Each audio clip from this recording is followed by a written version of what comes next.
This is VOCM Open Line. Call 709-273-5211 or 1-888-590-8626. The views and opinions of this program are not necessarily those of this station. The biggest conversation in Newfoundland and Labrador starts now.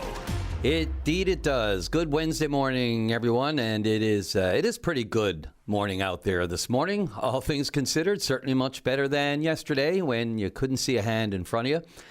Brian Callahan here, hosting the program this week. Matt Barron producing this show. Morning, Matt.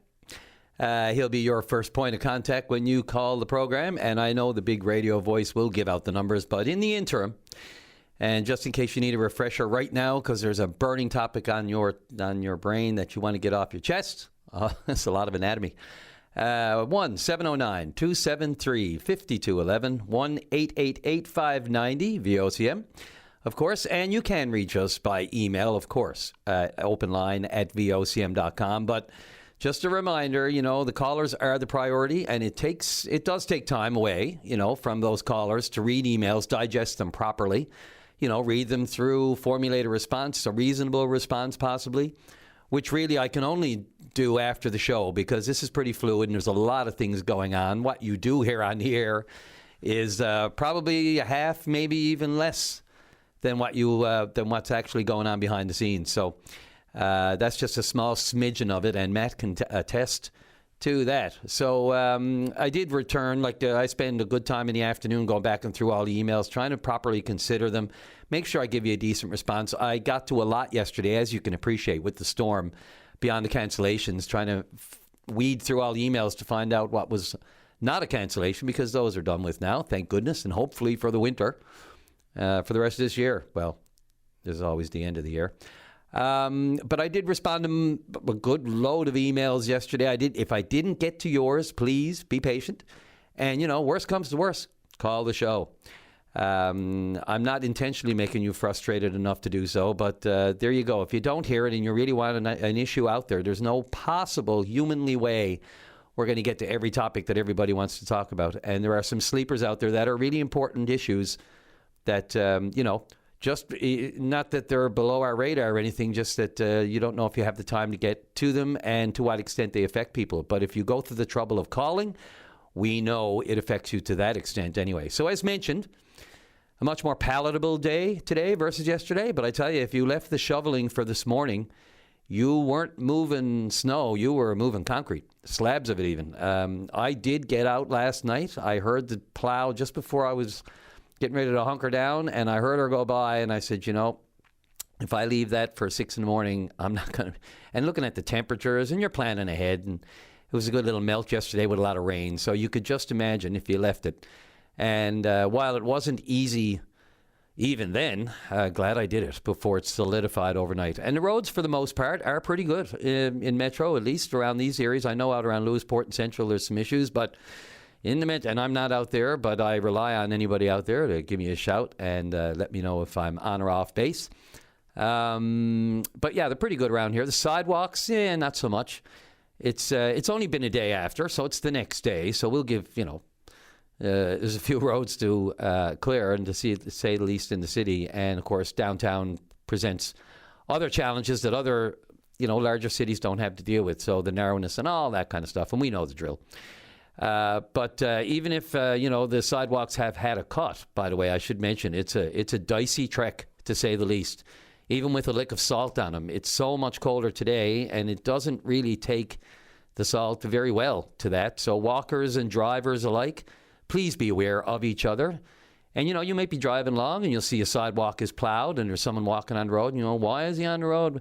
Well, because if you try to get some footing on those, it's just almost impossible until it's at least cleared off and melts away a bit. Maybe the sun can get at it because it's gleaming in the sky here today. But, you'll take the road if it reduces the chance of a slip and a fall, and it can happen so easily. The foot goes out from under you, and with any luck, you'll catch yourself before you hit. All right, first things first. The boys of summer are back today. I'm going right there, yes. I played lots of hockey and other sports growing up, but my first love lies in shagging flies, as I did in left field for many a year, playing a bit of ball. The crack of the bat, the boys of summer, it's today, thank God. So the season, it's a glimmer of hope, if you will, for the spring and summer. So the season technically starts tonight with the Yankees in San Fran against the Giants. But you'll have to have Netflix to watch it. I do have a subscription, but I really hope this isn't a regular thing this season, whether it's Netflix or the Apple TV games on Fridays for the Jays watchers out there. I know it's going that way, but just so much easier when it's on the regular channels, of course. And most of it still is. And I know they're moving away, but hopefully they'll keep it to the regular channels for a lot of us who just want to flick around and not have to be, loading up apps and all the rest of it. The big change, of course, this year for baseball is the ABS. That's the automated balls and strikes, the challenge system. And I love it. I'm a purist. I don't like a lot of change in baseball with some of the things like the pitch clock and that sort of thing. I just think it ruins the flow, believe it or not, at least for the pitcher, and just hurries things up artificially, if you will. But the bad calls were just becoming too much for many, especially in this age of widespread betting and gambling. People losing their shirts and their minds, when there's a bad call, as we just saw in the World Baseball Classic. Games were decided by, especially where Venezuela is concerned, a bad call. Not against Venezuela, of course, against the opposition. But it didn't matter. A bad call to end a game and knock a team out when it could be reviewed. So this, you only get so many challenges and that sort of thing in a game, but it should be interesting to see how that plays out, especially, when we can all see it on TV. And a lot of times hitters just have to suck it up, or even the pitchers when it is in the strike zone. So anyway, I won't go off on that tangent too far. And of course, the Jays are opening the season at home, as they should, against the homeless Oakland A's on Friday night, playing at Sacramento. Let's see. And I mention this because, of all the greatest sports athletes in the world and of our generation, Tiger Woods is certainly up there. And I don't watch a lot of the so-called bedsheet golf, which is the funniest term I've heard in a long time. But the Tomorrow's Golf League, the TGL, Tiger took his first competitive swings in a long time since his latest, was it the Achilles tendon, and then it was the back surgery after the accident that he had, and on and on and on. And he's 50 years old. He's not getting any younger. But after spending a year over rehabbing and all that sort of stuff, he struck a golf ball competitively for the first time. So I tuned in to watch just that, see if there's any, wincing or anything like that. He looked pretty good. But, of course, that's indoors. You don't have to do any walking because it's not a real golf course. It's just all virtual on the screen. And I just haven't, I can't watch it. I watched a little bit to see if I could watch some of it because Tiger was playing, but nah, it's got to be outdoors in the elements for me. The question, of course, is whether or not he will attempt another go at the Masters next month, and he didn't say one way or the other. And boy, Canada's Victoria Mboko, she looks great despite bowing out of the Miami Open yesterday. She's just consistently strong, which I can't say for a lot of our other professional tennis players right now. They seem to get to a point where it just they lose the game, whether it's nerves or whether it's the pressure or whatever. But she seems to be bucking that trend. She looks great. I'm looking forward to the majors this year, more the majors with Victoria, because she steps it up like all good pros do for the bigger majors. Okay, so you would think, call me crazy, you would think that the current global turmoil, that the odds of fuel prices going down at any point would be a joke. You might even laughed at that yesterday. You certainly wouldn't be planning for it or holding off unless you were looking across the country, like many of us were, and saw that in some places it was going down. But you would think it. That'd be the common sense approach. Everything's going through the roof. Certainly there's not going to be any kind of big drop in gas or anything, but lo and behold, that is exactly what happened to us overnight. Let's see, price of gas down by 10 cents. Diesel is down by 22 cents on the island, 21.5 in Labrador West. Furnace oil is down by 20 cents a litre, almost. 19 cents a litre. Stove oil down by 18 point. Those are big drops made by the Public Utilities Board. And, I got several emails on this overnight, of course, because it was a surprise. And it shouldn't be a surprise. This is our dollars and cents, our money. It's one of our biggest expenses right now, if you've got to fill up to any extent. And it's a major expense. We talk about the cost of living, and yet these surprises keep coming at us with no real rhyme or reason. And I say that because we don't have a good explanation. None of us have a perfect handle on the global turmoil and how the price of a barrel here versus the price of a barrel there, and what exactly all the little, factors that would go into pricing a barrel of oil and determining when there should be an increase and when there should be a decrease. There are people who have that knowledge. They have good knowledge on it, exactly why these things are happening and when they're happening, and could even give us a heads up that they're happening.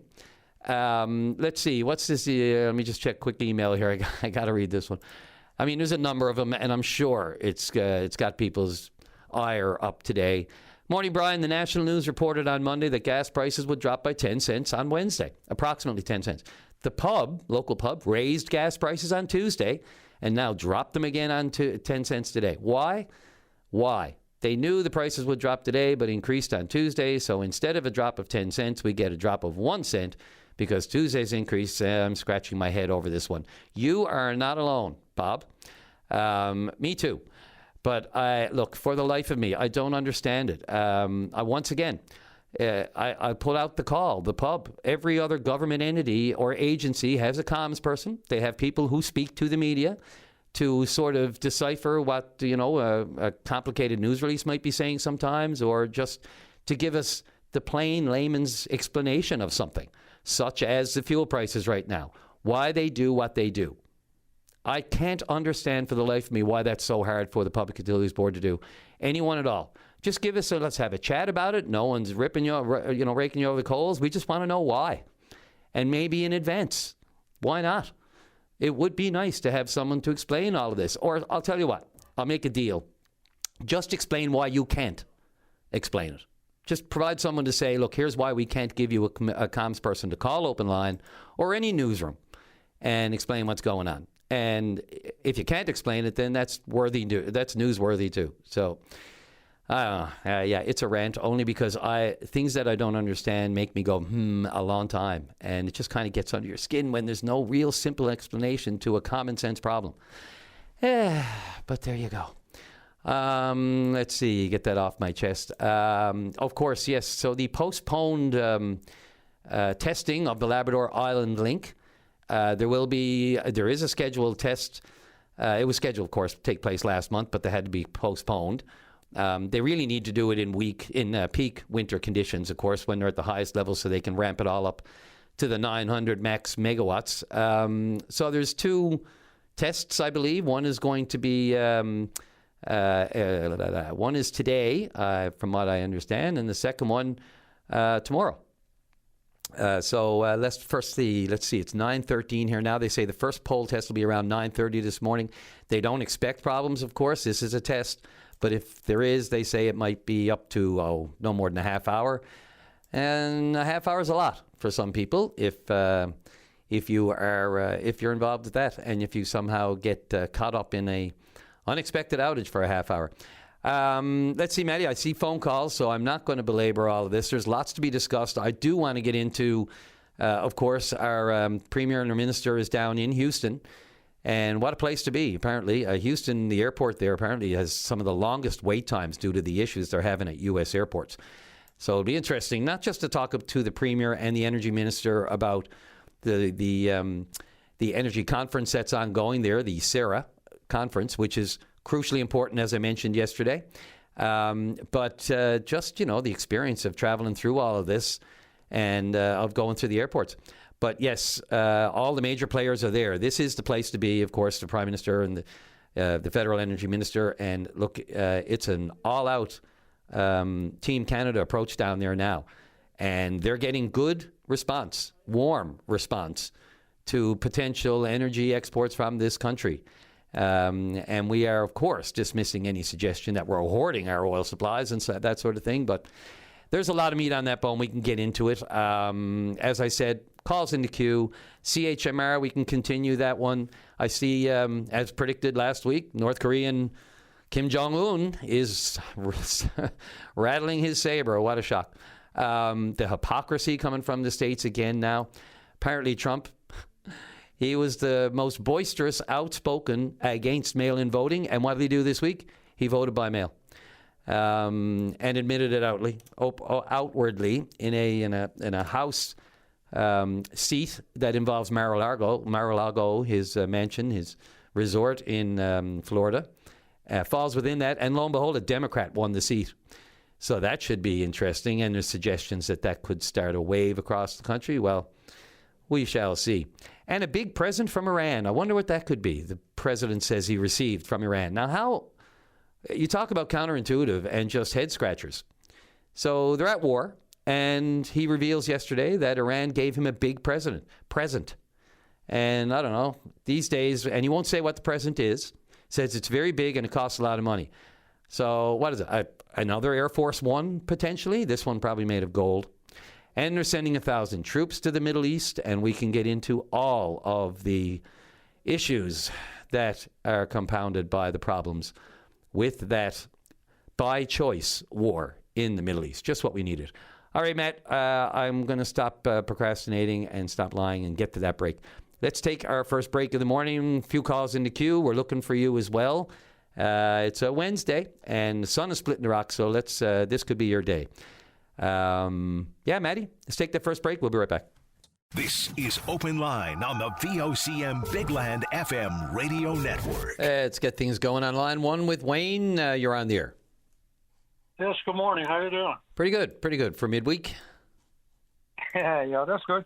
Listen, I wanted to harp again a little bit on this food fishery and the restrictions that are put on us. Fire away. And how stupid they are. So I'll give you a practical case here.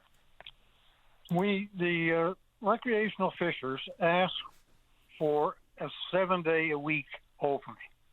Not because they all want to go every day on 7 days to fish, but you've experienced our weather here, and you're damn lucky if in the 7 days you might get 1 or 2 days when the wind is not galing and you can go out and enjoy the day on the water.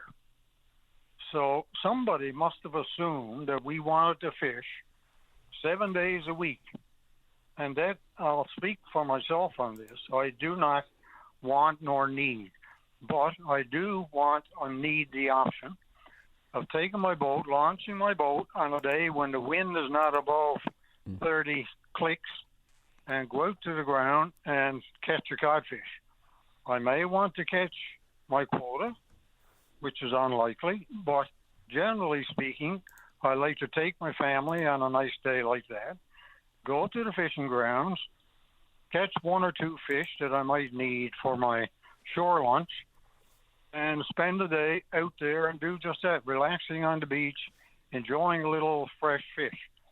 But I can't do that for 2 reasons.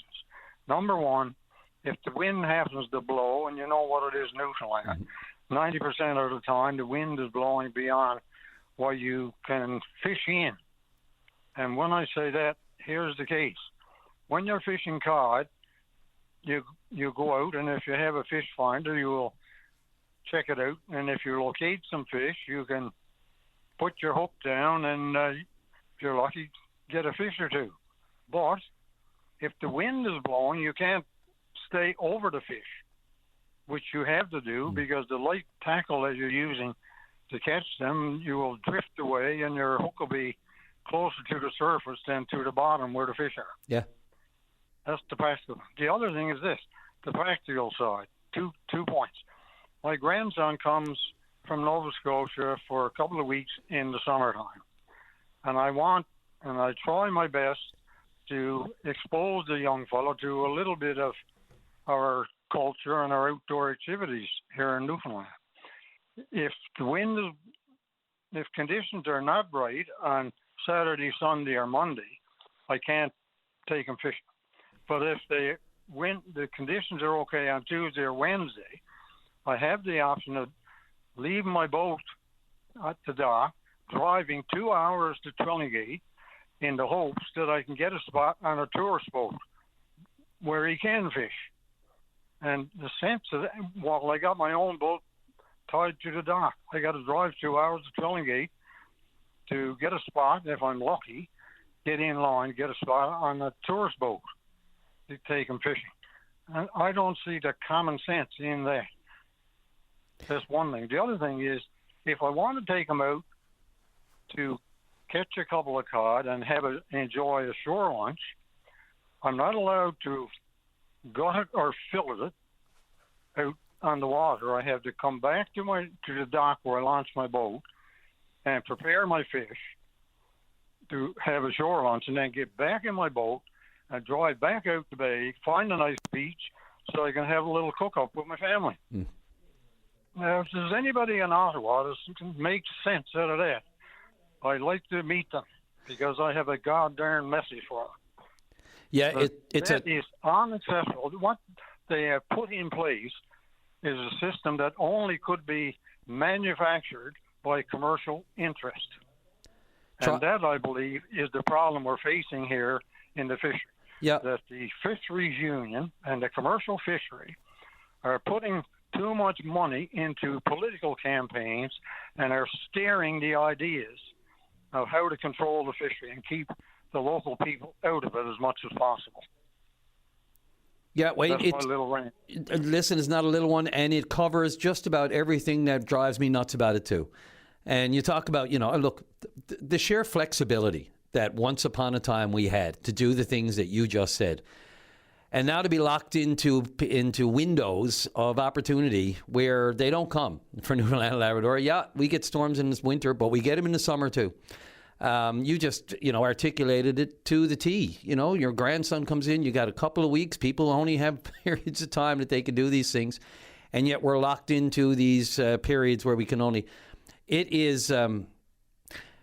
Look, it goes back to the safety thing too, Wayne. Like, I know you didn't specifically speak to it, but, you're talking about the weather. People will take the chance, and they have in the past.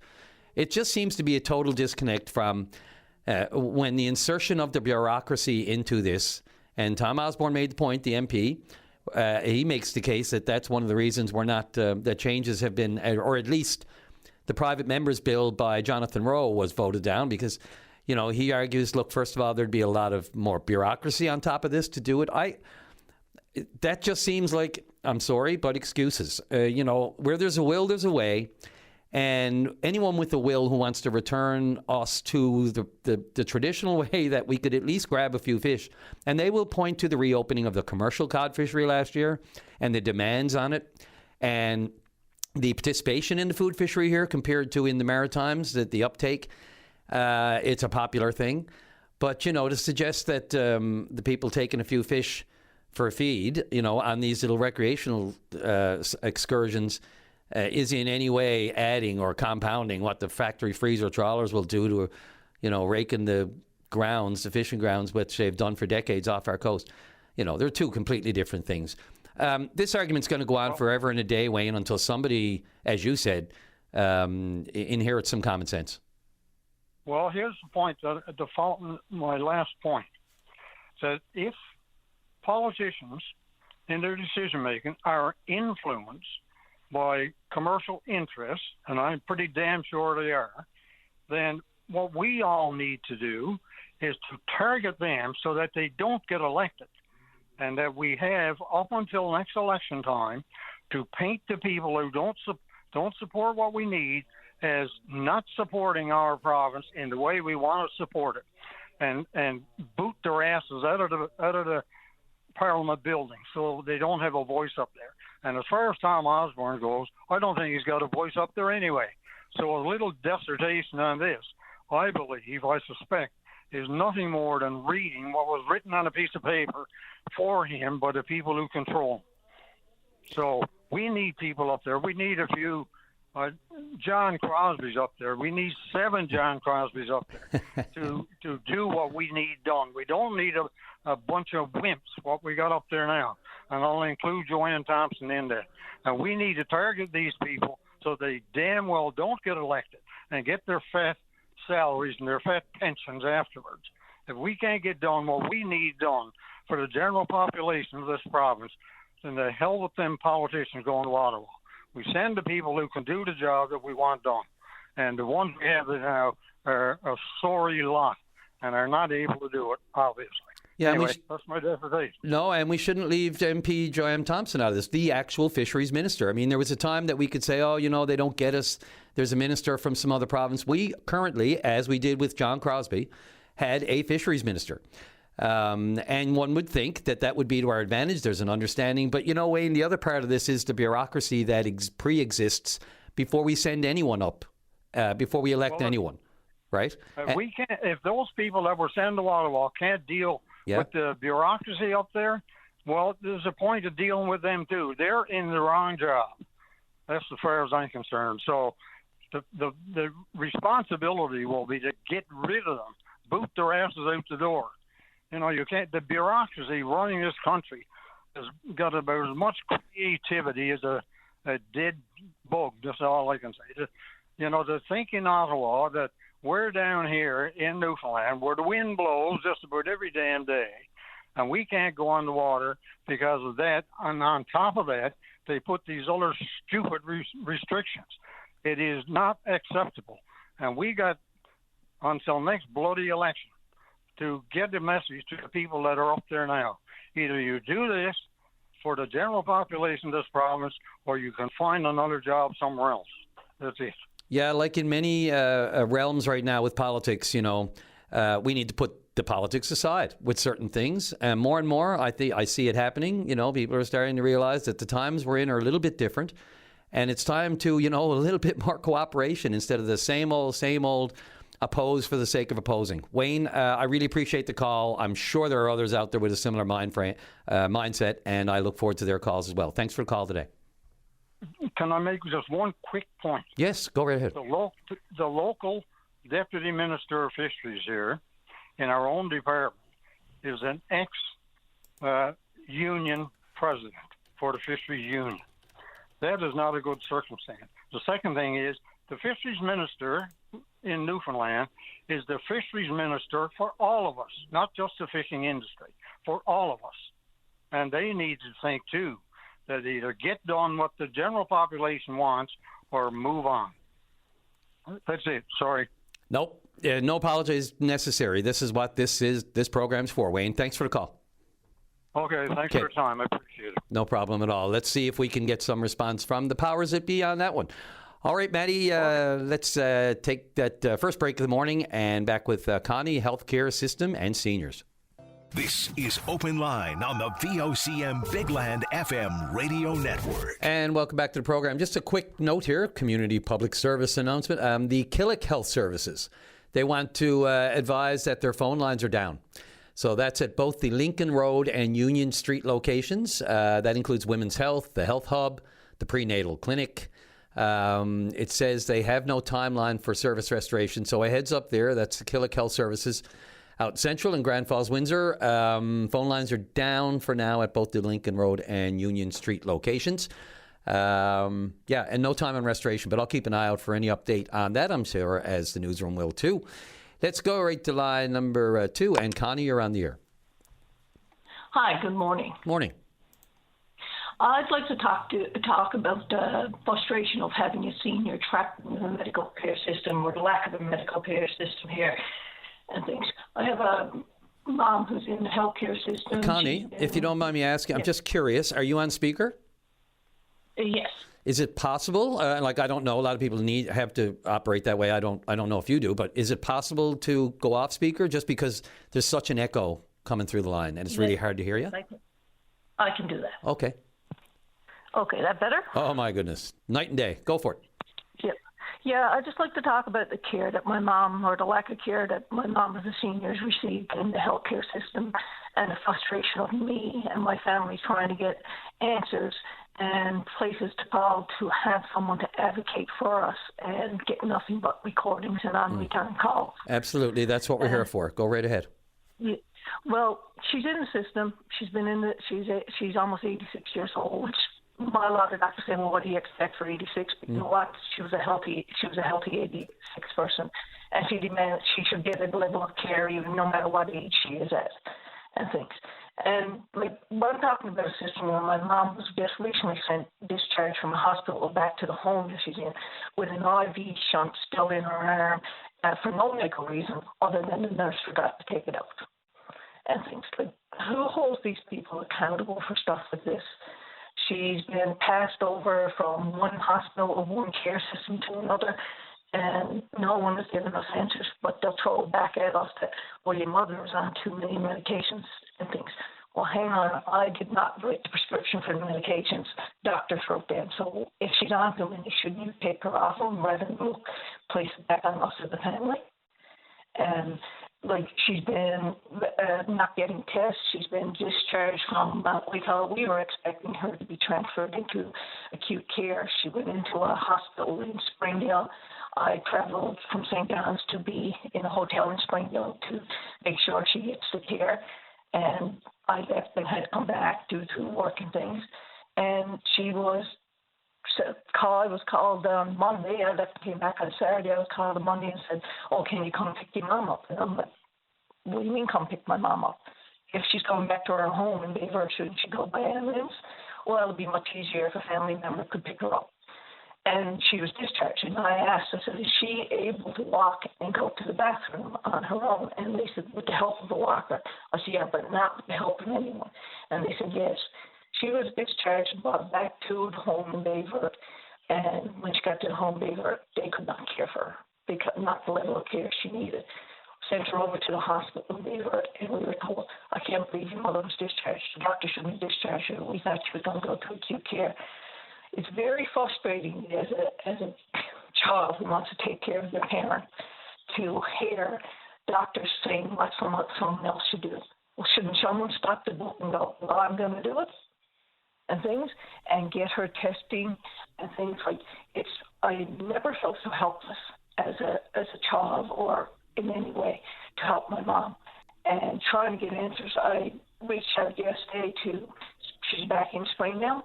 I reached out. I asked the nurse to call me for a result of an X-ray that she had done yesterday, and while I was in line for you, because I called this morning, and I told them that, okay, well, have a listen to open line. Yeah. And I'll be on there complaining that the care of my mom got. I never had used all the open line, and Central Health called me. Now, I'm waiting since 12 o'clock yesterday to get a result of the X-ray to see what my mom. I know these people are busy. I've been in a hospital environment. I know.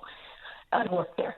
But you can find time in almost 24 hours to give someone a call back for a result of an X-ray and what the treatment your mother is getting and things. I know these people are at their wits' ends in the system, but there's a lot of holes in the system where there is people and they're not doing their jobs and things. I shouldn't be responsible for my mom's medication. They're prescribed by a doctor and things. And if you're going to make a decision that my mom's going to acute care, communicate that with the family and things. Don't stick her in a bed and leave her there. And then when she goes back to see another doctor, he'll say, oh, she shouldn't have been released to begin with from the hospital. Since November 15th, my mom's been passed continuously from the home to the hospital, the home to the hospital. And no answers. 9 rounds of antibiotics. And I, as a concerned daughter, has to bring up, well, hang on, is that healthy? 9 rounds of antibiotics? And thank God Google tells me it's not, but no doctor will. They just put her on antibiotic after antibiotic, and we know she has chest infections and things, but what's the underlying cause? When are you going to find an underlying cause? We feel like that our mom has been placed in, and basically, well, she's going to die. So you know what? We're just gonna maintain her for the way post. I remember Rick Mercer years ago had a show, and he made a joke about it going to the States, about how we deal with our seniors in Canada. We put them on ice flow and let them go. I feel I'm on ice flow. And you're talking to a woman who gave so much to society, who pays her taxes and things and that, and used to have a voice for herself. But she doesn't have a voice for herself now, and I'm it. But I don't know where to go with that voice and those concerns other than here on Open Line. Because everything is on, they'll tell you, Patient Advocate Central. You call it, you make a complaint, and they said they'll get back to you. No, they don't. They don't get back to you.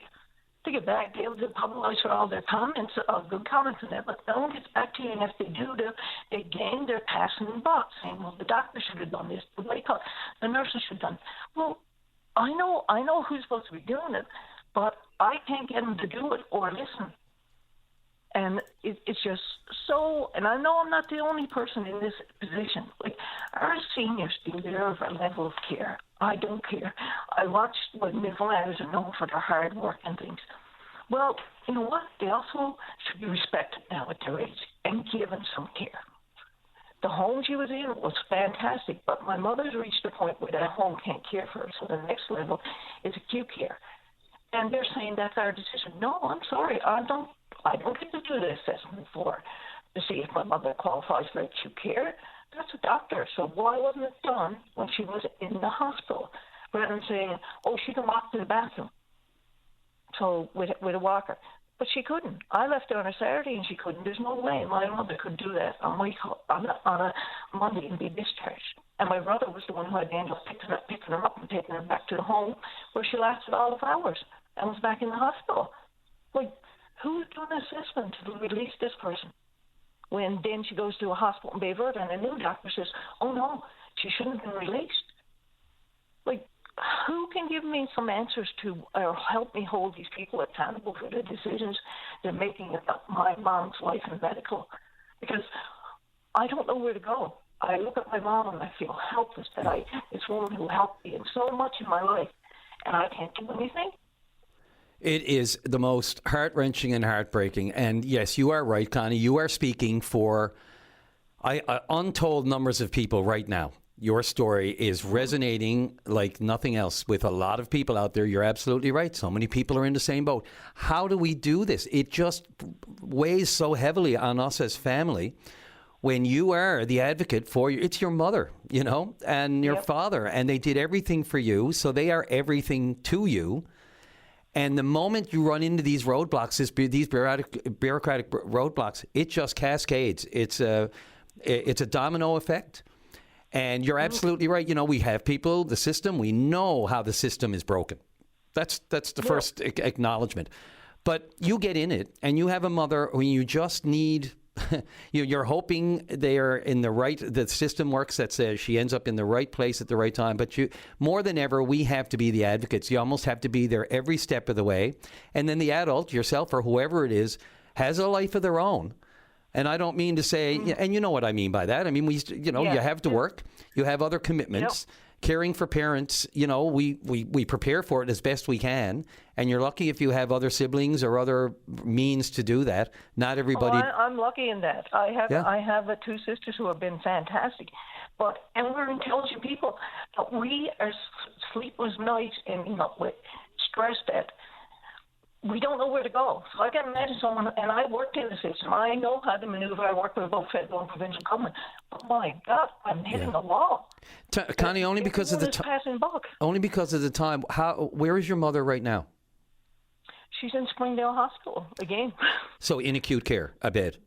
No, in the acute hospital. Care bed, which she had to be assessed a week ago when I was out there, like I asked. Right. She would have gotten a bed in Bay Verde. Right now, she's in Springdale.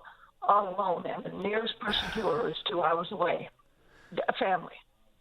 Yeah, because there are people who we're the family who would be. If she was in Bay Verde, we'd be by her bedside because we could do rotations. Of course. But 2 hours away, for some people, that's not far to go see a parent. It is when you have work and other obligations. Oh, my God. It's different than traveling across town here in St. John's. You got to get on the highway. You have to prepare for it. You have to restructure your entire day around it. And that's on top of canceling other things that you had planned and all the rest of it just to compensate the healthcare system. Who holds them account? Like, if one doctor says, oh, my God, like this nurse, I doubt very much it will ever be addressed as she sent home my mom, even though everyone said, oh, no, that shouldn't happen. She could have bled the dead. Yeah. Well, right? You know what? There is an accountability. And interestingly, the timing is interesting. I mean, the College of Registered Nurses of Newfoundland and Labrador is one of the accountability, umbrella groups, all the College of Physicians and everything. You have the minister, of course, on the healthcare front lines. But, as far as in the trenches for the nurses, for the doctors, there are colleges that, regulate and they discipline. There are currently 3 nurses right now just disciplined for various, infractions on the job. One drinking on the job, I can understand that. Another, about social media use and that sort of thing. and another about administration practices of giving out narcotics. So there is an accountability. But I don't want to knock nurses. There are good nurses in the system. Sure. But it's like and things like that. And I hesitated with this call for the fact that I told them, I don't know them. But for me to say to a nurse that I'm going to, or the reception, and I'm going to call open line, and while I'm on hold with you, all of a sudden I get a call from Central Health. Like, that's not a coincidence. They know that I'm going to, because I don't know where else to go. I'm hoping that enough people out there will hear my voice, understand it, and somehow, like, I called the minister's office in the beginning of all this weeks ago, and they just said, oh, this is just for constituents, and you have to go to Central because you're not in Central. And I had a manager calling back in Central. But again, it's just that, oh, well, you know what, this doctor should have done that, they should have done that. Well, how come no one's doing it? Yeah. We're asking for it. How come no one's doing it? And, Connie, you mentioned that, no coincidence on the phone line with Open Line, and you get a call from... As much as we wear that as a badge of honor, that open line, it has that, sort of, for lack of a better word, power or influence, because everybody is listening. It's a very sad reflection on how the system works. I mean, if that's what gets things moving, then we have a problem. Even though, and not everyone can do this. Like, this took a lot for me to do this. Not everyone can do this.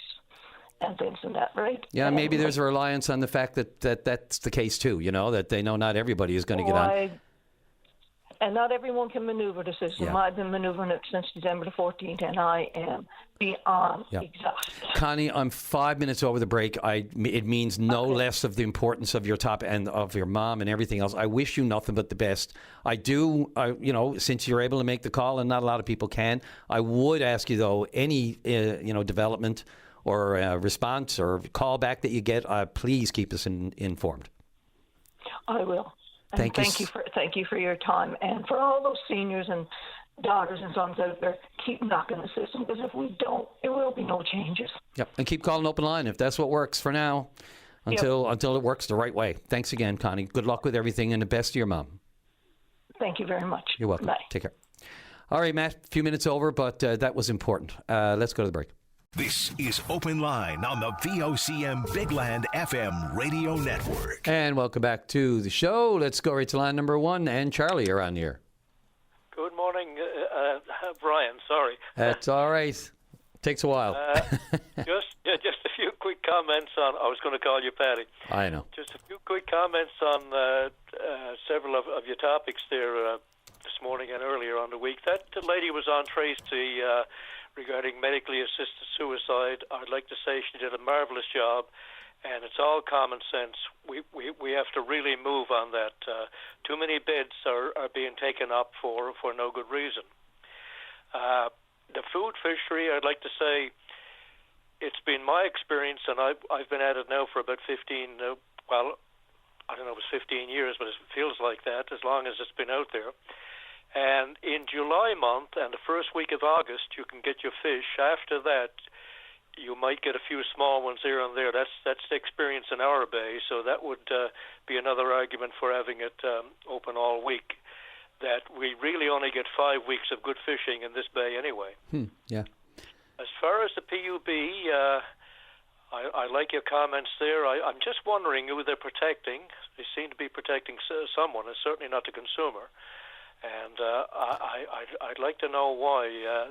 I don't even think it goes that far. I don't even think it's that salacious or that be just secretive. I just don't get it. We've gone around this. It's been decades. I'm not kidding, Charlie. As a reporter, trying to just get a regular voice from pub, just explain the ins and outs. And for whatever reason, I've never understood why. I don't know who they would be protecting. I mean, we know the people who pull the levers. But anyway, sorry, go ahead. Okay, I want to comment on the Middle East thing. Trump is continually saying we've won the war anyway. Just these points should be considered. Iran has 450 kilograms or pounds, I'm not sure which, of enriched uranium that's buried there. They can't get their hands on that. The states can't. So the threat of a bomb is even more real, especially after this. Straits of Hormuz are still closed, which means oil and gas and fertilizers and everything else gone through the roof. The regime is still in place. In fact, they're more determined than ever now, more hard line. We'll get terror and cyber attacks, I predict, from Iran, especially on U.S. interests and citizens. They've got over 1 million men in arms over there with the militia and the army, the Red Guard, the Revolutionary Guard, yeah. And the Revolutionary Guard. And here they are sending another 1,000 troops now from the 82nd Airborne. And that apparently, Charlie, is, it won't have anything to do with, I can't see them going into the south of Lebanon and engaging in boots on the ground warfare with Hezbollah. I would be surprised there. I think that's more inclined, as we've seen from some of the experts saying, those troops may very well get on the ground to recover that enriched uranium. That may be the primary goal of those troops being on the ground, because why else would you send them in after saying we already won? Well, they faced, what I was going to say, they faced over 1 million men, very well armed, very well equipped. It's not like, as somebody said yesterday, they're fighting a winning battle from 6,000 feet. Wait till they get down to 6 feet. So if they try to do that, it'll be a slaughter of U.S. troops, and they may be silly enough to do that. If they ever recovered the enriched uranium or took it, of course, that would be a real win, you know. Yeah, maybe. And, I mean, it depends on who you believe. And honestly, there was a time, that you could sort of just dismiss all the rhetoric and the language, the apocalyptic language that would come out of some of the Mideast states, from the leaders and that sort of thing. But I don't know who to believe anymore. It was a time that, obviously you didn't really believe that and you put your faith in this. I will say this, Charlie, I don't know if you I just want to mention one part of all of this. Out of all of the things, the contradictory statements that the President of the United States has made, out of all of the different contradictions and all the rest of it, the one that really jumped out to me was when he admitted that they didn't see it coming, that Iran would send missiles, attack other neighboring states. We didn't see that. That we didn't expect that. We didn't see it coming. So you're admitting in time of war that they were outsmarted, that there was, we didn't see that, so we didn't plan for that. Oh, my God. If they didn't plan for that, it's... I feel that was one of my final points on that. God. I feel that he did get the intelligence, because no intelligence people would have missed that, but he just ignored that, as he usually does. Same with the Strait of Hormuz. Yep. Yeah, and the last point I want to make is that North Korea, I'll predict this, they will find a way, especially if they take the enriched uranium that they have there, they will find a way to get weapons, nuclear weapons, or at least... They have them. They will find a way to... No, I'm talking about find a way to get Iran these weapons. Yeah. They've already promised that. Or they'll find them a way to get the enriched uranium to them. I see that coming. But anyway... Yeah, and if it's not Kim Jong-un, it'll be his daughter, because she's the daughter-in-waiting. Yeah. Last point I want to make... Real quick, minute over news, Charlie, sorry. Right. I heard David Suzuki on... he was giving some account to the public, to CBC. I'm not sure where anyway, it doesn't matter. And he said, basically, the environmentalists have lost. And I agree with him on that. It's a terrible, sad statement. I said the same probably about 2 decades ago. They're not going to get anywhere. So we can look forward to, let's forget oil prices for a second. We can look forward to crop failures, increased prices for crops at the stores, drought, fires, heat waves, floods. It's all a-coming, Brian, because we have lost the battle. I'm sorry, Charlie. Yeah, sorry to a couple of minutes over. I'm dead meat here. And happy birthday to David Suzuki. He turned 90 2 days ago. There you go. Yes, that was the buzz. Thank you, Brian. Thanks for the call, Charlie. Take care. Okay, bye-bye. Okay, bye. All right, I'm in big trouble. We'll make up for that. Right after the news, we'll be back with Rob Strong. We're going to talk, we're going to get into it right after the break. This is Open Line on the VOCM Big Land FM radio network. Welcome back to the show. Right to line number 1. And Rob Strong, you're on the air. Hi, Brian. Good morning to you, and my apologies for my voice this morning. I've been suffering with a cold. Meant to call on Monday, but just didn't feel like it. Meant to call on Tuesday, just didn't feel like it. So here I am, live and in color. Good morning. I appreciate it, Robin. I really hope you're feeling better, and I hope you lessen the guilt on yourself because you've been apologizing for not getting on. But hey, look, you do this out of the goodness of your heart. So let's get at it. We don't have a lot of time, and oh my God, is there not enough to talk about? Where do you want to start? Let's start with your comments on the conference that Premier WOCM and Minister Parrott are attending down in Houston, the SARA conference. Yes. Wow, what an opportunity to they have 10,000 participants in that conference, yep. And from 89 different countries. So it's the who's who of the global empire, the global industry, the oil and gas industry, put together by a guy called Donald Yergin, who wrote a book back in 1990 called The Prize.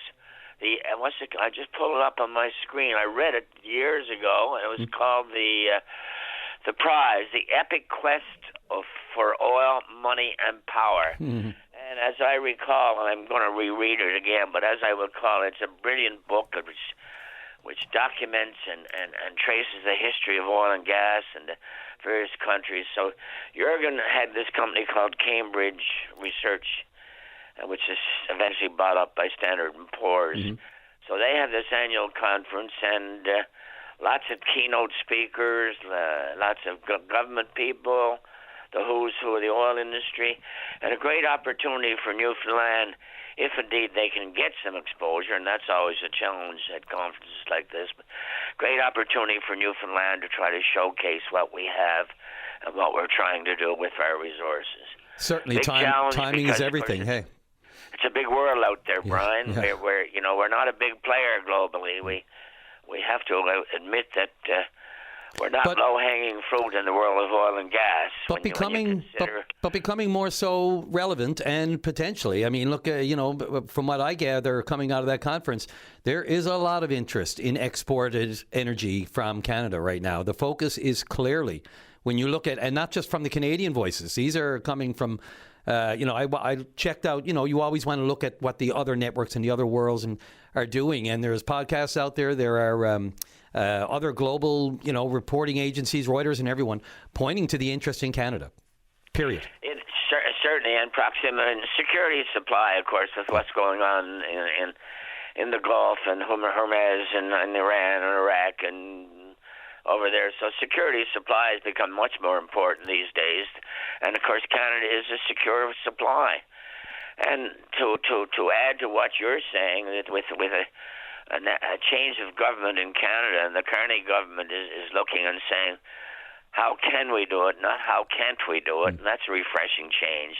But still, we have to compete, Brian, and we're, whether we like it or not, we're an expensive jurisdiction. And when I think of my travels down in South America to Guyana and Suriname, and I think when I was there in 2015, they discovered oil, and in 2025 they have 8 FPSOs producing 900,000 barrels a day.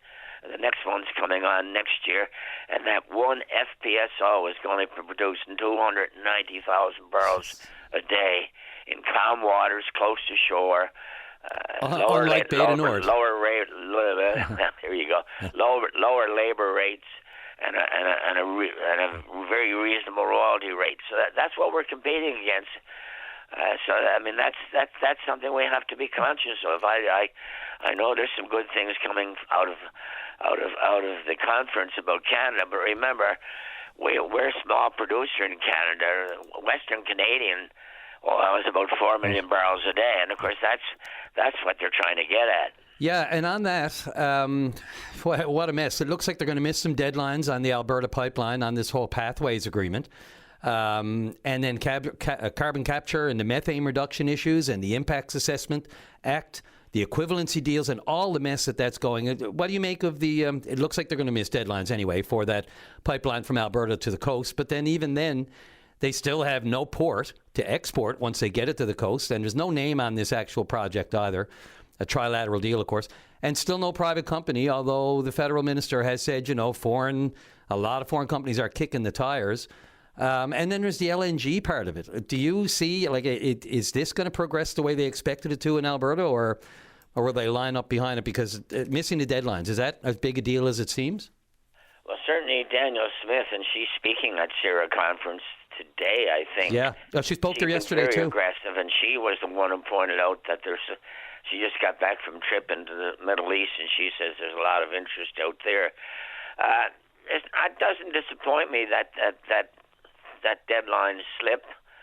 These are massive projects. As a speaker speaking this morning from Occidental Petroleum was going to say that shale is basically dead. I mean, one of the major impacts upon oil prices in North America was the emergence of shale gas and shale oil sort of thing. Yeah, and on the west coast of Newfoundland, which went by the wayside. Yeah, but we're such a small player, Brian, and the capital cost of getting shale oil versus if you have a shale deposit in northern Texas, you're right next to the refinery. Right. So, I mean, I know we're good resources, but we have to be realistic here, and we have to be competitive. And when you have to, if you extract shale on the west coast of Newfoundland, you've still got to ship it somewhere. Versus if you extract shale in North Dakota or in North Texas, you're right next to the refinery. So I don't think there's much future for any of our shale. I think our future remains in the offshore, and I think our future also remains in subsea tiebacks. We've got Hibernia, Terra Nova, White Rose, and Hebron out there. We got platforms, and yet we have pet peeve of mine is we have a whole whack of what we call significant discovery licenses. And these are areas that have been awarded to companies, but they're not being produced. So in the UK, that happened several years ago, and they introduced a policy saying use it or lose it. So I think we should be looking very seriously at some sort of what's known as fallow acreage. Can we in any way... One final positive point, by the way, Brian, is the release of the Canada Newfoundland Offshore Petroleum Board last Friday. And as you commented earlier in the week, you don't normally issue good news good news press releases Friday afternoon. But I think that this is an excellent move, and I'm going to quote, parcel design for the 2026 call for bids. And what that basically means is what areas offshore Newfoundland is underway for some of the areas in the East Orphan, Flemish Pass, and Jeanne d'Arc Basin, including recently relinquished licenses and parcels offered in past calls for bid. So instead of the restrictive policy of issuing licenses that we've had for the last 20 years or so, now it appears that we're going to have a policy whereby many areas are up for bid. Instead of saying this year we're going to look for bids in the southern Labrador Basin, or we're going to look at the Orphan Basin. Now we're saying, I think, if I interpret it correctly, we're now saying we're going to offer packages on several different bases. And it even goes on to say, and again I quote, potential bidders who would like to discuss specific areas for consideration in the 2026 call for bids should contact the CNLOPB. So that, to me, is one of the more positive aspects I've seen come out of the Offshore Petroleum Board in my 30 or 40. Yeah, the doors in my many years. Doors have been flung open by the looks of it. I mean, and it speaks to the times we're in. Nothing that begins now or starts now or gets a look in now or gets a sniff now is going to be able to offset what we're going through right now. It's a decade before any new project can get going. But I'm curious, too, about, Rob, before you go, it's becoming a bigger an issue, especially with regard to the Alberta pipeline and the offsets for environmental side of things. There's been no real talk. There was a big carbon capture announcement here some time ago with the Premier over at the Innovation Centre. I remember being there, and all the talk was, the carbon capture, this is going to just, put the mines at ease, and the environmental side will be covered off, and we're going to bury the carbon and let it solidify into granite, and nobody will see it and everything. Is that still anywhere in play? Like, is there any movement on that? Is there interest? I'm just wondering where that is, if you've heard, because I can't find anything on it. Western Canada, with the pathways concept of running pipelines from all the major oil sands production or carbon capture pipelines, that seems to have slowed down a little bit. Yeah. And I haven't heard anything about our province's activities. As a matter of fact, I haven't heard anything about a royalty regime for natural gas. Well, the LNG, that was my next question. 30 years. Yeah, that was my next question, because that is all the other talk down in Houston, by the way, LNG. LNG, I mean, and particularly with the damage going on in Qatar, I mean, the South Pars gas development, the largest in the world, there's enough gas in those fields, which have been bombed, and the production facilities have been bombed, but it's enough production in those fields to do to do the world for 13 years. The world. So when that's bang, if that's out of service, some will say for at least 5 years, there should be an enhanced demand for natural gas, and we have natural gas in the form of associated gas. We don't have what we call standalone gas, but we have lots of gas down in the reservoirs, which is now being used for reservoir stimulation to make the oil flow. So we still have a lot to do in Newfoundland, but I think I'm pleased with Premier Wakeham so far. I think he's been aggressive. I think the fact that he's trying to sell Newfoundland, I think that's critical, because we have lots of competition for our oil, believe me, we do. Yeah, and people on our side, the big players, such as an Equinor. Rob, look, we're well over the break, but I'm telling you, I owed you at least that much for soldiering through the cold and the flu that you got this week. I hope you're feeling better. You sounded great. I always appreciate you making time for the program to put these more complicated issues into context. So anytime... Well, I enjoy it. I do get some compliments saying I try to keep it simple, because I'm not an engineer. Some call me a cocktail engineer. I go to lots of receptions, but I like to talk about it, and I like to try to keep it as down to a level where the average person in Newfoundland understands what I'm trying to say. So anytime, Brian, I'm always looking forward to talking to you. Really appreciate it, Rob. Thanks again. Talk soon. Okay, bye-bye. Take care. Yeah, Rob Strawn there with invaluable expertise, experience. Sometimes, it pays not to be that close to a project as an engineer, maybe, and being an analyst with knowledge of the global markets and just how things work. Maybe that's a good disconnect to be able to get a better context and a view of it, and to share those thoughts with our viewers here on Open Line. Past the break, Maddie. Sorry, I almost said Dave. Somebody almost called me Patty. There you go. We'll get over it. Let's take that break. Be right back with talking about mental health issues right after the break. This is Open Line on the VOCM Big Land FM radio network. Come back to the show. Let's go to line number 2. And caller, you're on the air. Good morning, Brian. Good morning. How are you doing? You're doing a great job. I'm very enjoying your show. I greatly appreciate it. It's not for the faint heart. Oh, it can't be. You got to be pretty heart and good mind to be at what you're doing. But anyway. I'm pulling the wool over someone's eyes. Okay, go ahead. Sorry. But anyway, that's not what I want to call today to talk to you about. Brian, I have a very bad... I don't know what to call it. I guess a complaint against our Eastern Health Mental Health Constabulary. Sure. I need to bring this to the public's attention. I suffer with mental health disorder myself. I have what they call borderline personality disorder. Mm-hmm. So, which causes me to be very impulsive. I have 2 different ways of reacting to situations, and I experience things a lot more intensely than what most people feel. Mm. I called 811 yesterday because I knew I was having a mental health crisis, and unfortunately things went completely south. I spoke with a nurse there. She asked me what was going on. I told her how I was feeling. I told her that, I felt that my life was ending, that everything was being taken from me. I felt suicidal and whatnot. Brian, I left my house to go to a friend's place. I got a call from my roommate telling me there were 3 cop cars and an ambulance parked at my door, ready to take me to the Carbonear Hospital. Now, I never said to the 811 lady at any point asking to be brought to the hospital, to certainly have RCMP officers come to my home. you can imagine the public embarrassment and the betrayal I felt of this nurse for doing this to me. So anyway, things get worse. I get a call from the Harbor Grace RCMP detachment. They call me and tell me they have to have me come in to speak to them about an issue that had happened a little while ago. So I, being the person I am, went along with it. I went up to speak with the Harbor Grace RCMP detachment, thinking that I was there to make a statement on something that had happened earlier.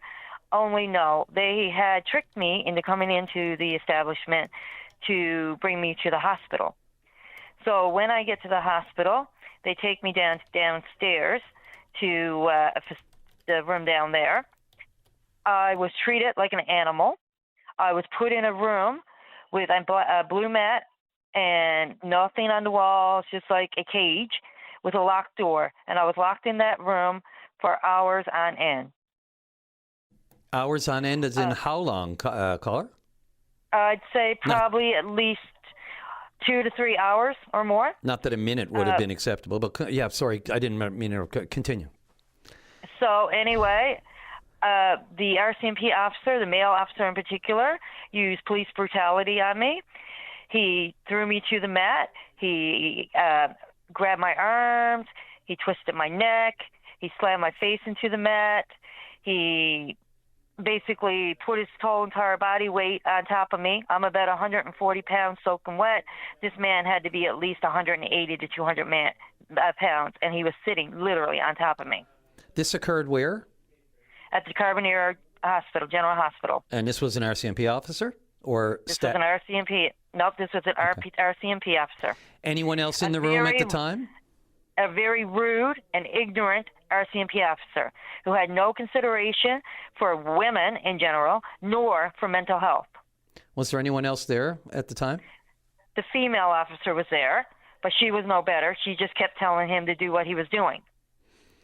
And surveillance or anything other? Cameras in this particular room?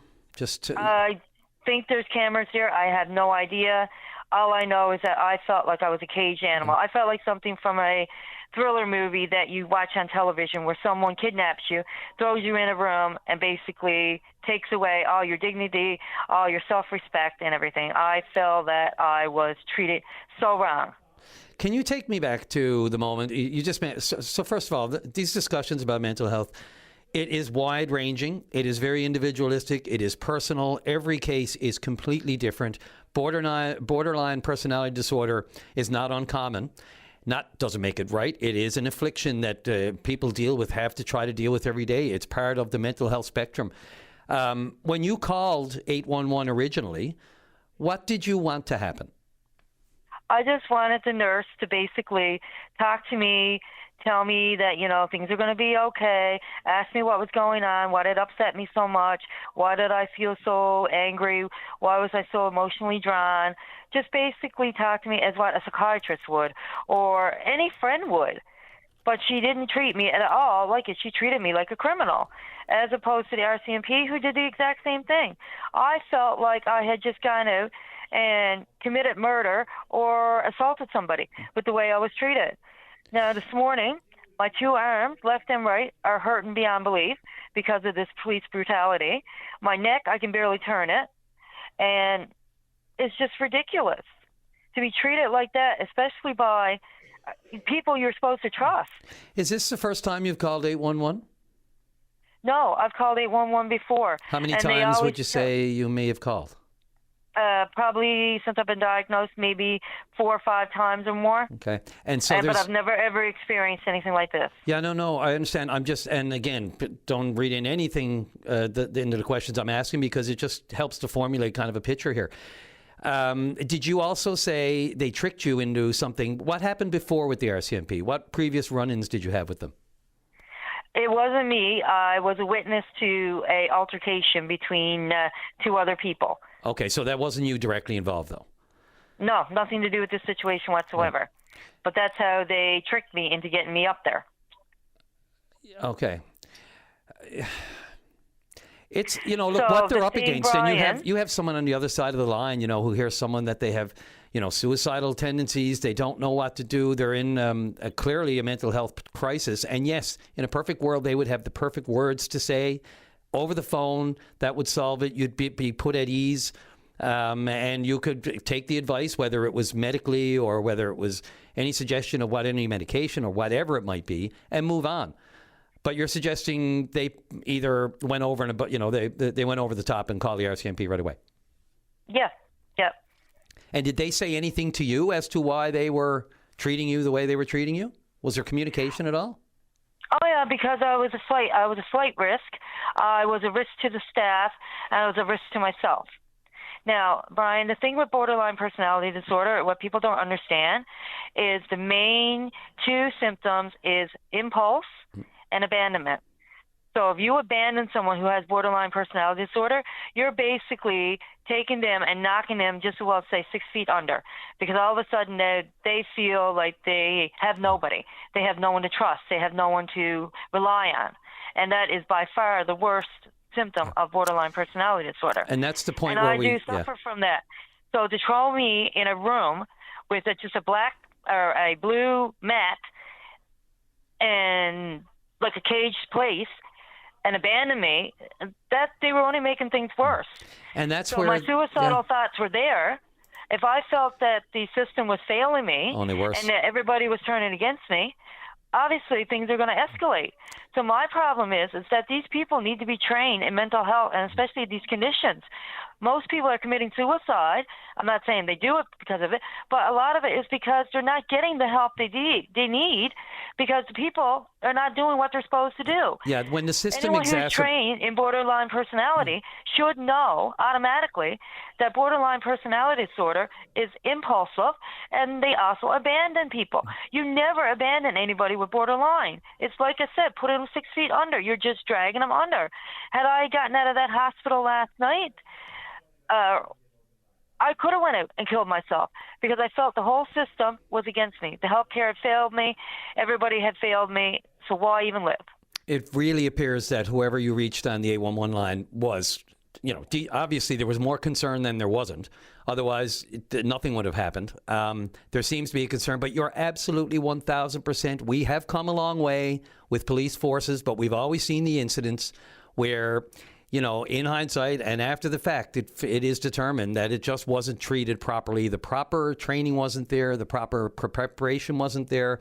And then once you get into the healthcare system, the proper staffing isn't there. Ideally, you would have a health professional who, for starters, would understand exactly what you said, the explanation of what borderline personality disorder is. But even better, in a perfect world, they would understand your background and what you needed in that moment. And that's not always available in the province, especially out in the rural areas of the province, as opposed to, I would argue, even if you are close to the new mental health and addiction centre here in St. John's, you're not always going to get the proper routing, whether or not you should be there, whether or not you shouldn't. And it's still such a learning curve for people, especially in law enforcement. That doesn't make it any better, but it creates, at least it's an understanding, which is a step toward, some kind of understanding. That's why communication is so important. That's why I asked if there was any communication, to try to get a better understanding, if they had any knowledge or sympathy for the situation you were going through, or anything that they would do that would show, yes, they have dealt with a person with borderline personality disorder before. But I'm betting they hadn't. No, I'm thinking they hadn't. But you know what really upsets me, Brian, is if I put in a complaint about the Harbour Grace RCMP and detachment and how I was treated, the first thing, even though my arms are the ones that are hurting right now, my neck is the one that's hurting. I can't move my neck. Yeah. And I was the one brutally attacked by a male RCMP officer who was twice my size. But they would say, you know what, she was unruly, she was out of control, we had no other choice. No, they had a lot of choices. He should have never, ever been on top of me. Never. Nor should he have been pushing me around. I have a brittle bone disease that I treat every single day. I still don't understand. What would happen were you if resisting he in broke any my way? arm? What happens if he broke my arms? What happens if he cracked my neck? Yeah. Who is at fault then? Is it my fault that my arms are broken and I got my arms in two casts right now? Is it my fault that he's just snapped my neck and probably caused my death? Yeah. The tail would be in the details then, that's for sure. Only because I'm 7 minutes over the break. I'm really sorry. I never want to give anyone short shrift, especially when we're talking mental health issues. No. But I'm good there, Brian. I just wanted to get it out into public knowledge that, our mental health system really needs a lot of work. Yeah. Also, I'd like to just say one last note that I am personally trained in mental health disorder. I did do the mental health first aid, and I believe that any healthcare professional should be required by mandatory to do that course, because if you do not understand mental health first aid, you should never be in that position. As I tell you, there's a lot more to it. And mental health, people believe, is just being sad or upset. No, you have no control over your body. You have no control over your emotions. It's the same thing if I had cancer or diabetes. I shouldn't be treated no differently if I had any one of those diseases. That is exactly. But anyway, that is exactly the place. And I yeah. appreciate your great job, and I hope that someone may have heard me today, and things in our mental health care system does change. Yep, we need your voice. We do to enact change. So I appreciate the call. Thank you so much, and good luck with yourself. Okay, take care. Thank you. Bye. Bye. Okay, Matt. Let's take a break. A little bit past the regulated time, but for good reason. Let's take that break. Come right back with who are we going to? Tom first? We'll talk to Tom Babcock about some housing units at the Hub. Yes, they were going in there. We'll get an update on those right after the break. This is Open Line on the VOCM Big Land FM radio network. And welcome back to the program for this Wednesday morning. Let's go to line 3. And Tom Babcock, you're on the air. Morning, Brian. How are you? I'm all right, bud. All things considered. Yeah, I'm sitting here typing out a report to the police right now about some idiot that passed the school bus this morning. So it's a never-ending battle, man. Never-ending battle. Anyway, before I begin with the units, I'm getting a lot of calls these days from people about disability issues, and particularly the disability tax credit. In fact, I did one this morning as soon as I got to work, and I was getting so many I had to change my number, as Dave will tell you, because they were calling me day and night. And these days, a lot of the calls are dealing with people who don't have family doctors. Yeah. And man, I sympathize with them. It has to be a medical professional that signs these things, an ophthalmologist, physiotherapist, medical doctor, or somebody like that. There's a whole list of them as to who can sign. And the only thing I can suggest to people, and to try and stop a bunch of future calls to me, as I'm telling people, if you can get to a walk-in clinic and if you could download all your medical records, possibly the person who's there might sign it for you. And I understand the situation they're in. If I could sign some of these, I would, but I'm not a doctor or a medical professional. I can only try and help people in that regard, and I sympathize with them for all the people who don't have a doctor.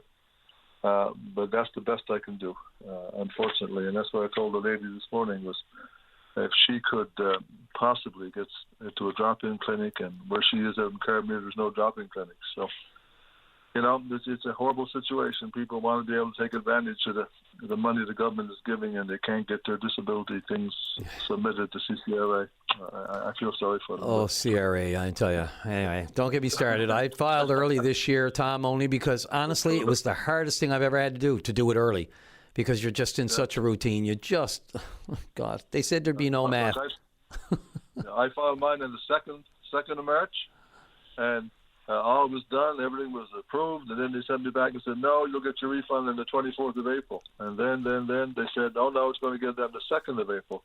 And when I look at it, the amount of money I was going to get was half, so I know they made a mistake. So that's another issue. Anyway, that's not why I'm calling, Brian. I'm calling very, very, very, very pleased to say that thanks to a lot of work on a lot of people's behalf, we finally started the process of putting our housing units at the Hub. Oh, good news. The boys were in Monday doing the demolition portion of it to get ready. I got to do a shout out to Grayson Kelly up at Newfoundland Labrador Housing. Grayson has been working with me with this project now for quite a while. So that's the good news portion. So hopefully within the next 4 or 5 months, we'll have these housing units there, and we'll be able to put 6 people into it, so they'll have a nice, warm, clean, new place to live.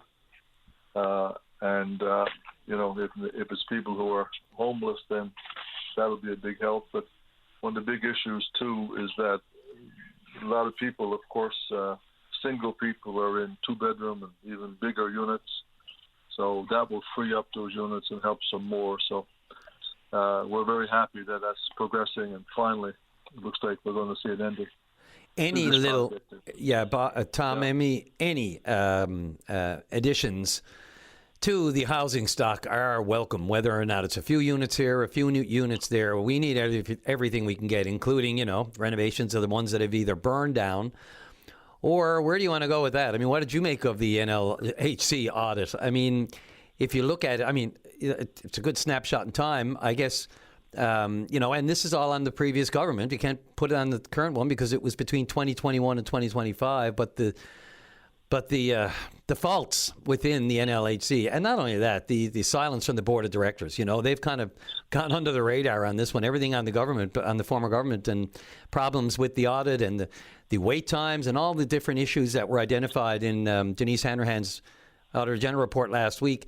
There's a lot of silence, coming from the actual board. You'd think they'd be the ones to want to step up and defend themselves. And I know there's a process when you're talking about bureaucrats talking publicly, but, they're called out for exceeding their length of time on the board of directors, 18 years for the chair.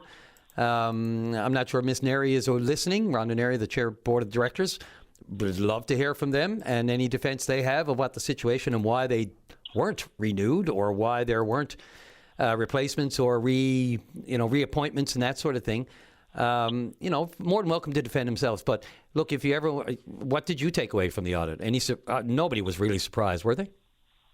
No, I wasn't. I don't want to bite the hand that feeds me now by dumping all over Newfoundland Labrador housing. But you were so correct in saying this. This all falls on the former government. All falls on the former government. We know what the issues were. Everybody knew what the issues were. And, when a lot of these housing units become vacant or they need repairs, I know finding contractors to get in to do this work is a challenge. We're very fortunate where we are because I happen to know Paul as a contractor, and Paul was very cooperative with us to get the work done. But, no, I wasn't surprised one bit, and I can only hope somebody now, I think it's the gentleman who was former mayor out in Portugal Cove Torbay. He's the new housing minister, I think. I can only hope that he will get in and get a handle on this and get it done, because it's just you got all of these units and all of these things just sitting there. I think Jody Wall, is it? I think Jody Wall. Yeah, right. Okay, sorry. I was going to look it up, but I should know that. But yeah, go. So did I, and I think hopefully he'll get a handle on this, and find somebody. Suppose they got to fly in a bunch of people who are contractors and put them in there to get these units repaired and get people in there. Because, like you say, as soon as I finish talking to you, I know the girls on the work are going to scream and bawl at me. Because as soon as I get off the phone, there'll be people calling saying, "Well, I want to put my name in for one of these units. I want to put my name." That's how bad it is out there. Yeah. And I heard somebody call me just a little while ago saying they were paying $1,600 a month for a 1-bedroom unit. And I'm saying, holy God, how can anybody afford that? So it's a desperate situation out there. And I know we're trying to do our small part. I wish I had a bigger building, or I wish I had, something that I could renovate to help people. But, there's real issues there. She identified them well, and I think and I hope Mr. Wall and these people there will get a handle on this and get some of the work done. Yeah, and the municipalities are doing their parts too. I mean, they're major changes throughout the province, especially, and I just say St. John's because, I'm here and I do cover it on a regular basis. And, the changes they made to the Envision regulations and these, backyard suites and all that sort of stuff, really important. I mean, wherever you can get one, when it gets to this point, Tom, as you said, a desperate situation, every little bit helps. Well, I got a 40-foot motorhome sitting here in my yard now. You could rent out for a fortune. You wouldn't believe the number. I can't afford to put gas in it anymore. But, propane was the only thing that didn't go down today, Tom. I know.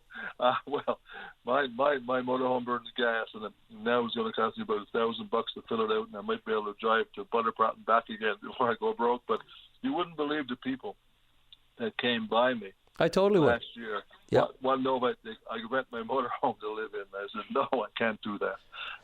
That's how bad it is out there, you know. So. Yeah, and not a laughing matter, of course. You know, you got people up there camping in Pippi Park and everything else. Yeah, they'd take a camper in a heartbeat.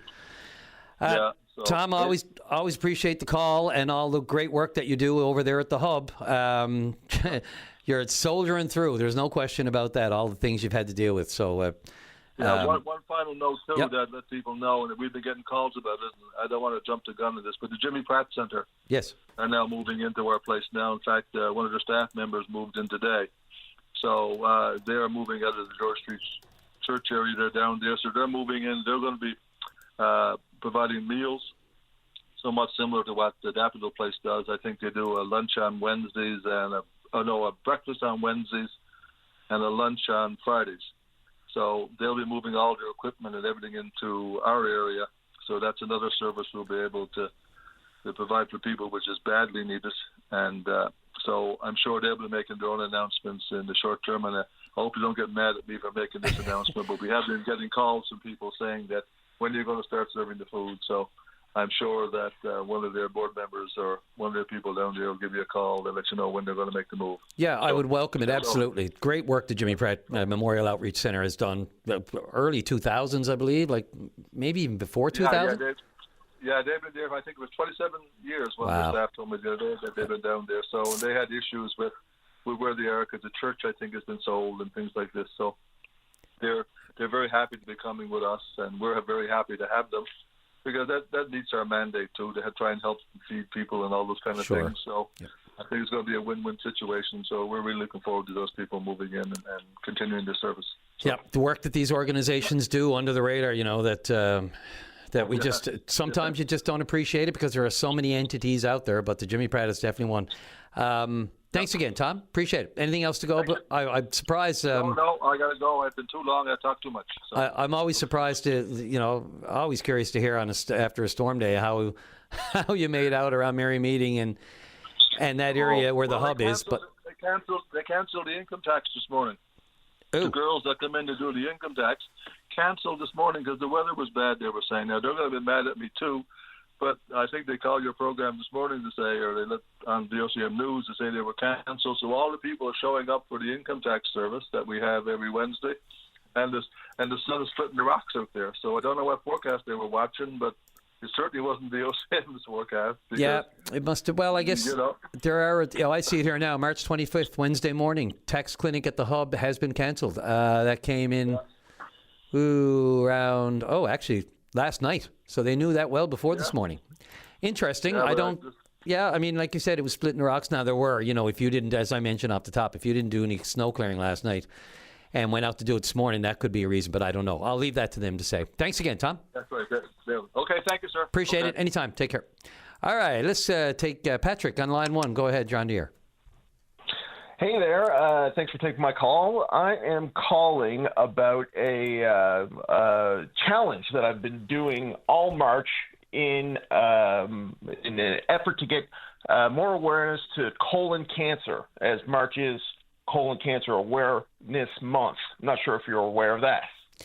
I am aware of it, but it's hard to keep track sometimes, just like the Confederation building. It's a different color every week, and it's hard to keep track of what's going on. But you know what, Patrick, can you hang on for 1 second? Do you have a minute? I've got a quick break I got to make. I don't want to give you a short shift, as I always say. Too important an issue. Can you spare a few minutes, and then I'll come right back to you? Absolutely. Oh, that's brilliant. Okay, we'll be right back.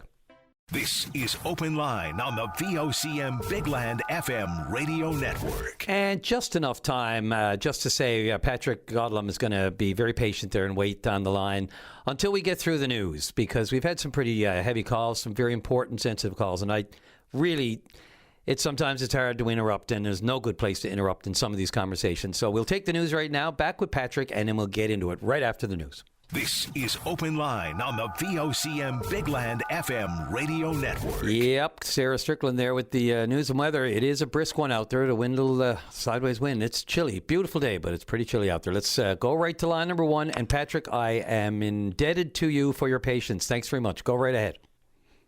Oh, no problem at all. And let me tell you, it's been a chilly month, and I know firsthand because I've been wearing these shorts all month. And it's basically to bring up awareness for the Colon Cancer Awareness Month. Or colorectal. Yeah, same. Well, yeah. Yes, that's right. And so the second year that I'm doing it, and it's basically it doesn't matter what kind of weather it is, and it doesn't matter what I'm doing outside. So yesterday I was doing a lot of shoveling in shorts, and getting a lot of looks, but that's kind of the whole point of the thing is people see me and ask me if I'm cold, and I say, yeah, I am, but here's why I'm doing it. So basically, I just wanted to call in to talk a little bit about some of the challenges that come up with Newfoundlanders specifically when it comes to colon cancer and getting tested. Sure. We are so Newfoundlanders by far in Canada have the highest rate of colorectal cancer, and it is a very treatable, very curable cancer if it's caught early, but if it's not, it's pretty brutal. And I think that we probably have a bit of apprehension about the whole process of being checked for it.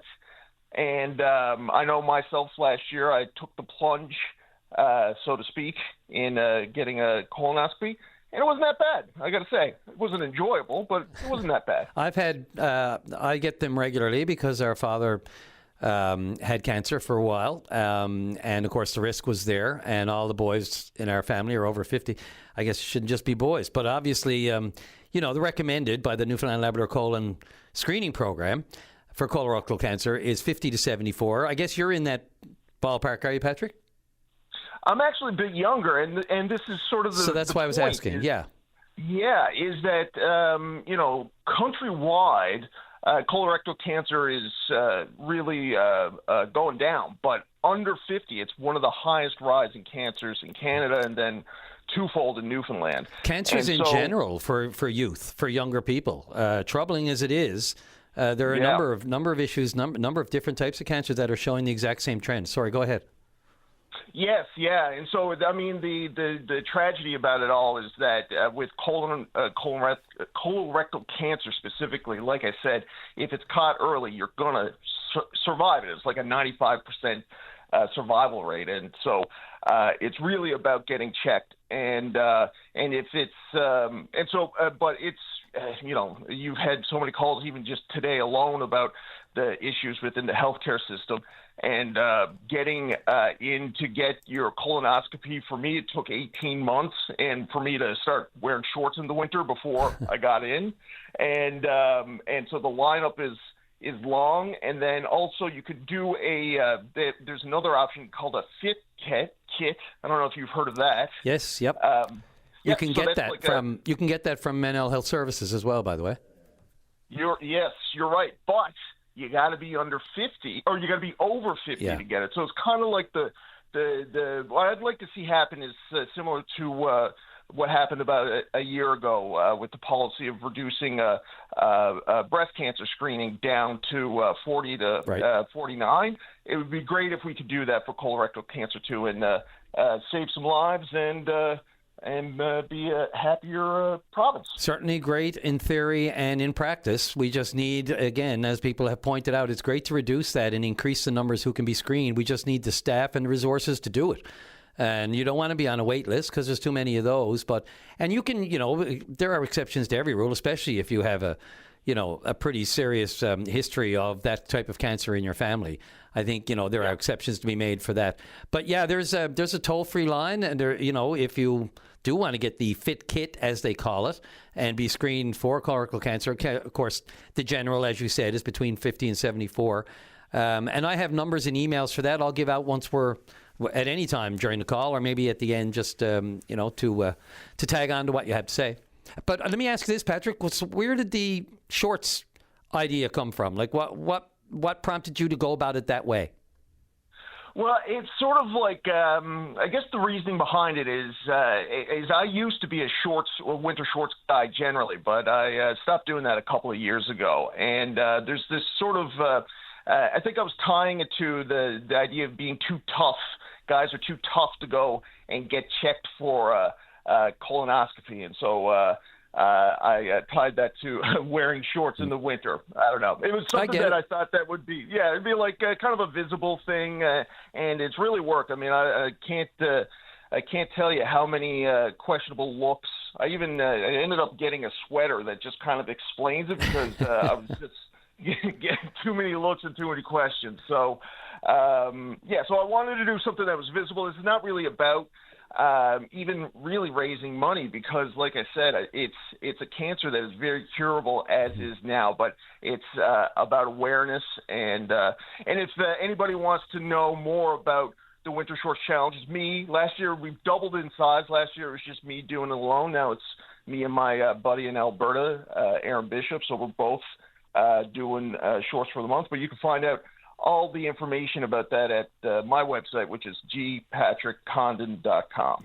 Patrick Condon. Yep, everybody can. There's a guy across the street from me shoveling yesterday with his shorts on. I never even thought, but maybe it's growing and we don't even know it. But I'm not sure if that had to do with that. I actually have seen a bit of it around. And full disclosure, so pun intended, back in high school, there were a few of us who used to sort of compete with each other to see who would wear shorts longer than the other as winter came and progressed, in high school and that sort of thing. There was a bunch of us used to continue to wear shorts, see how long we could do it. It wasn't for the same reason, but you make the point. Awareness is the big thing, and it's calls like this that create that. Keep it on the front burner for people because it can be a silent killer. There's no question, but early detection can nip it in the bud.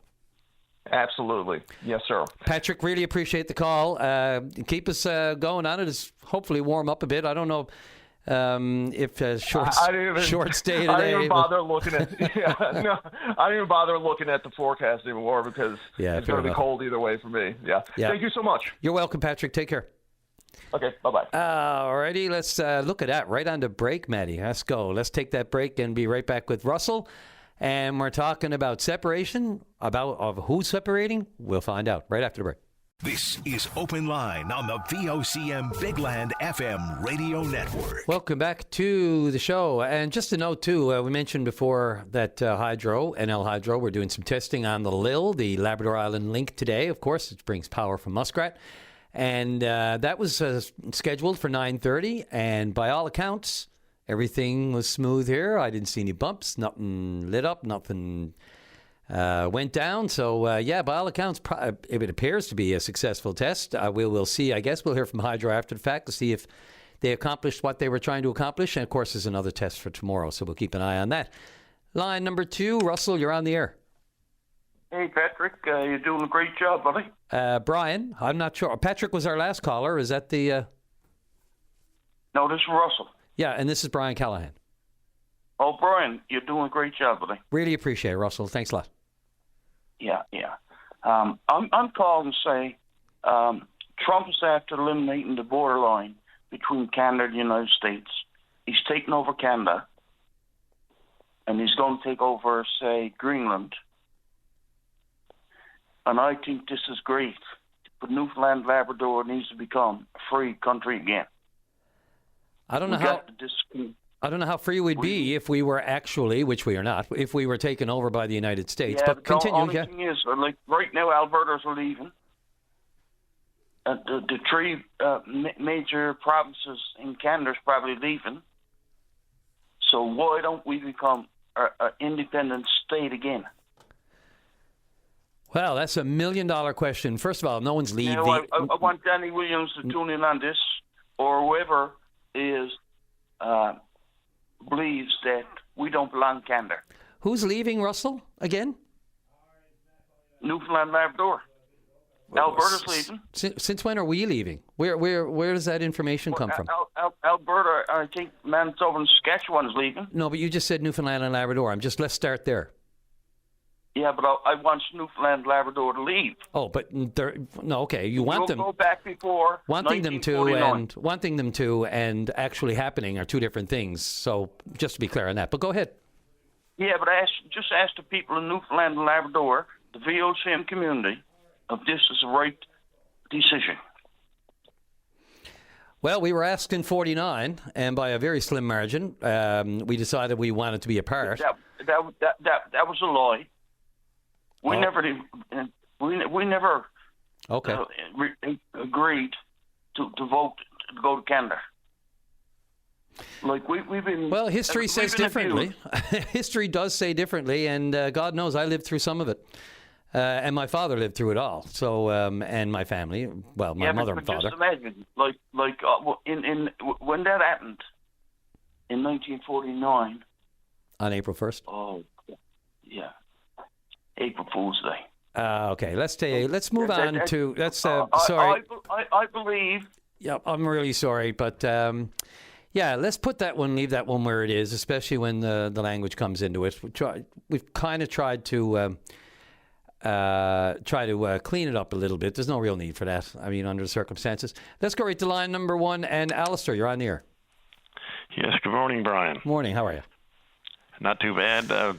I was listening to you yesterday morning, Brian, and you had a lady on there, and she was speaking regarding MAID, yes, medically assisted induced death. And the woman, to tell you the truth, was really talking as if I had been talking myself. Now, I'm 85 years old, Brian, so you know, death have crossed my mind from time to time, and I've dealt with death. But I do think that people should have the right to choose if they want to go. I don't mean, you know, if I'm in perfect shape and I'm riding a bike and I rise up and says, I'm going to call this off now. But I've seen so many, you know, and with dignity. Pardon me? And with dignity. Well, that's what I'm getting at, Brian. I've seen them, you know, go up in the long-term care and so on, and I can't believe that they're happy there. And I mean, then there's the survivors, got to go and support them every day for day after day, or try to. And I think everybody should have the choice. Now, I'm not saying that everybody should agree with the MAID, but really, I do think each person should have their choice. And I'm inclined to agree, Alistair, 100%. We all know that choice, whether it's through the abortion debate or through this debate, the control that we have over our own bodies, no matter what it is. And I specifically mention abortion, of course, and MAID, because they are two of the most high-profile issues where the state is involved, and there seems to be a necessity to have some legislation and care around this, or otherwise it could go south. I mean, there are advocates out there who don't believe this should be expanded, and they believe that the restrictions, such as, you know, proving that you are reasonably likely to die within 12 months. I mean, putting these kind of restrictions on it, I understand they're guidelines, and there has to be flexibility in it. But, Alistair, you know, I've always said if I get to 85, I'll be happy, because God knows I've dodged a few bullets in my life over, you know, you think back to the moments that this could have happened and that could have happened. But really, it's your decision. It should be 1,000% your decision, unless, and there's accommodation for this as well in the MAID legislation proposed in Alberta, you know, the mental health side of things, and whether or not a person is of sane mind to be able to make that decision, or whether someone who cares for him should make that decision.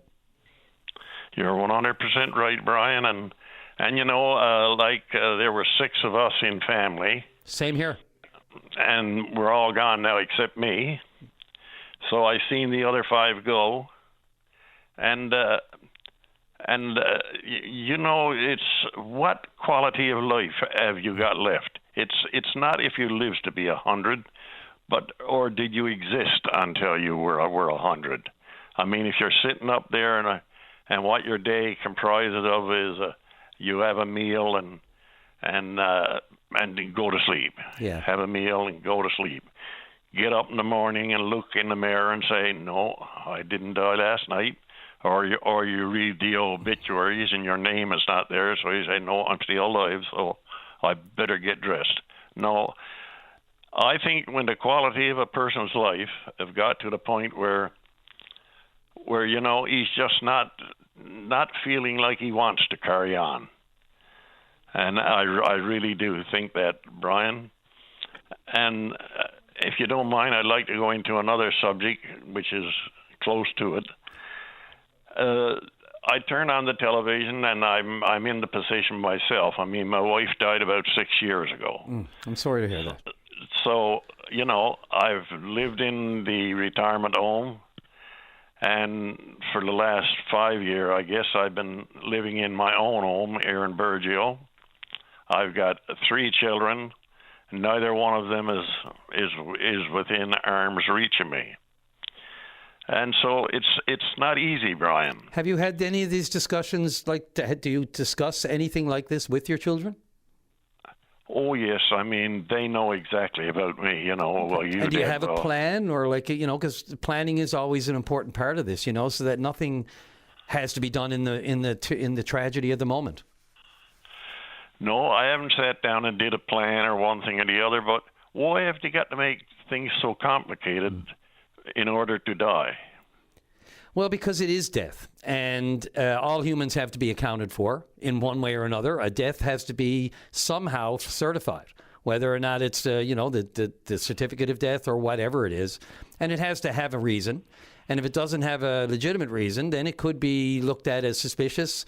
Then you're into the criminal code. Then you're into police, which can happen from time to time. The most clearly evident scenes of a death could look like a natural death, but we've seen it, and I've seen it in the courts. It may not be. So they have to have a system. Somebody has to have accountable for life and death, whether it's a birth and a death, and that's just the way the system is in order to be able to properly do a census, for a society to properly operate.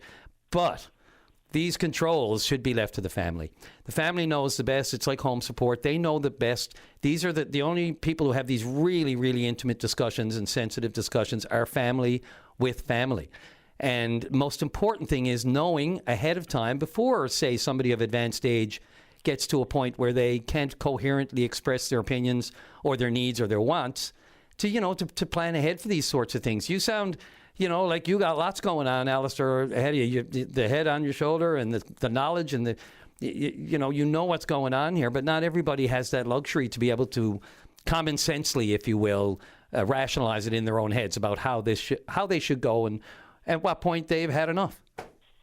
Yeah, well, I certainly agree with you there, but I do think that I should be able to go before a justice of the peace and just make out, almost like making out your will, that when the time comes that I can no longer go to the bathroom, eat properly, and there's no quality of life left in me, I deem that then I should be euthanized. And I'm not talking about saving money for the government because I've paid them enough of that anyway. but Brian, I get 2.5 hours a day for a health care worker, and then I comes and I looks at the television. And as the government and everybody's putting out, the best place the seniors are is in their own home. It's that much cheaper for the seniors to be in their own home. You know what? To get a few extra hours, unless I craps all over the floor, craps in my bed every night, pissing myself, you don't get no points. I'm 85 years old. Everybody tells me, you don't look 85. Well, looks don't mean a thing. All I want is someone to come and make a lunch for me and help me with getting around the house and so on. And I can't believe that for 6 or 7 hours of a daycare worker, that costs the government more than it would cost to take me and carry me up there to the chronic care and put me in there and have somebody there taking care of me that way. But, they got so many. I tell you the reason, Brian, there's lots of money to take care of the seniors in Newfoundland, more than enough. But they don't know how to handle the money. If you want to know what seniors want, what daycare should be, go to the social worker, the ones who's coming to see the seniors every so many months. Absolutely. Now, I was appraised yesterday, and the girl was as good a worker as I'd say the department got. But at the same time, she got those idiotic, stupid rules. I was in the home for a year, Brian, after my wife died. And there was a man there, and he wasn't from Burgeo, but he grew up in a place called North Bay. He was resettled from North Bay to Grand Brett.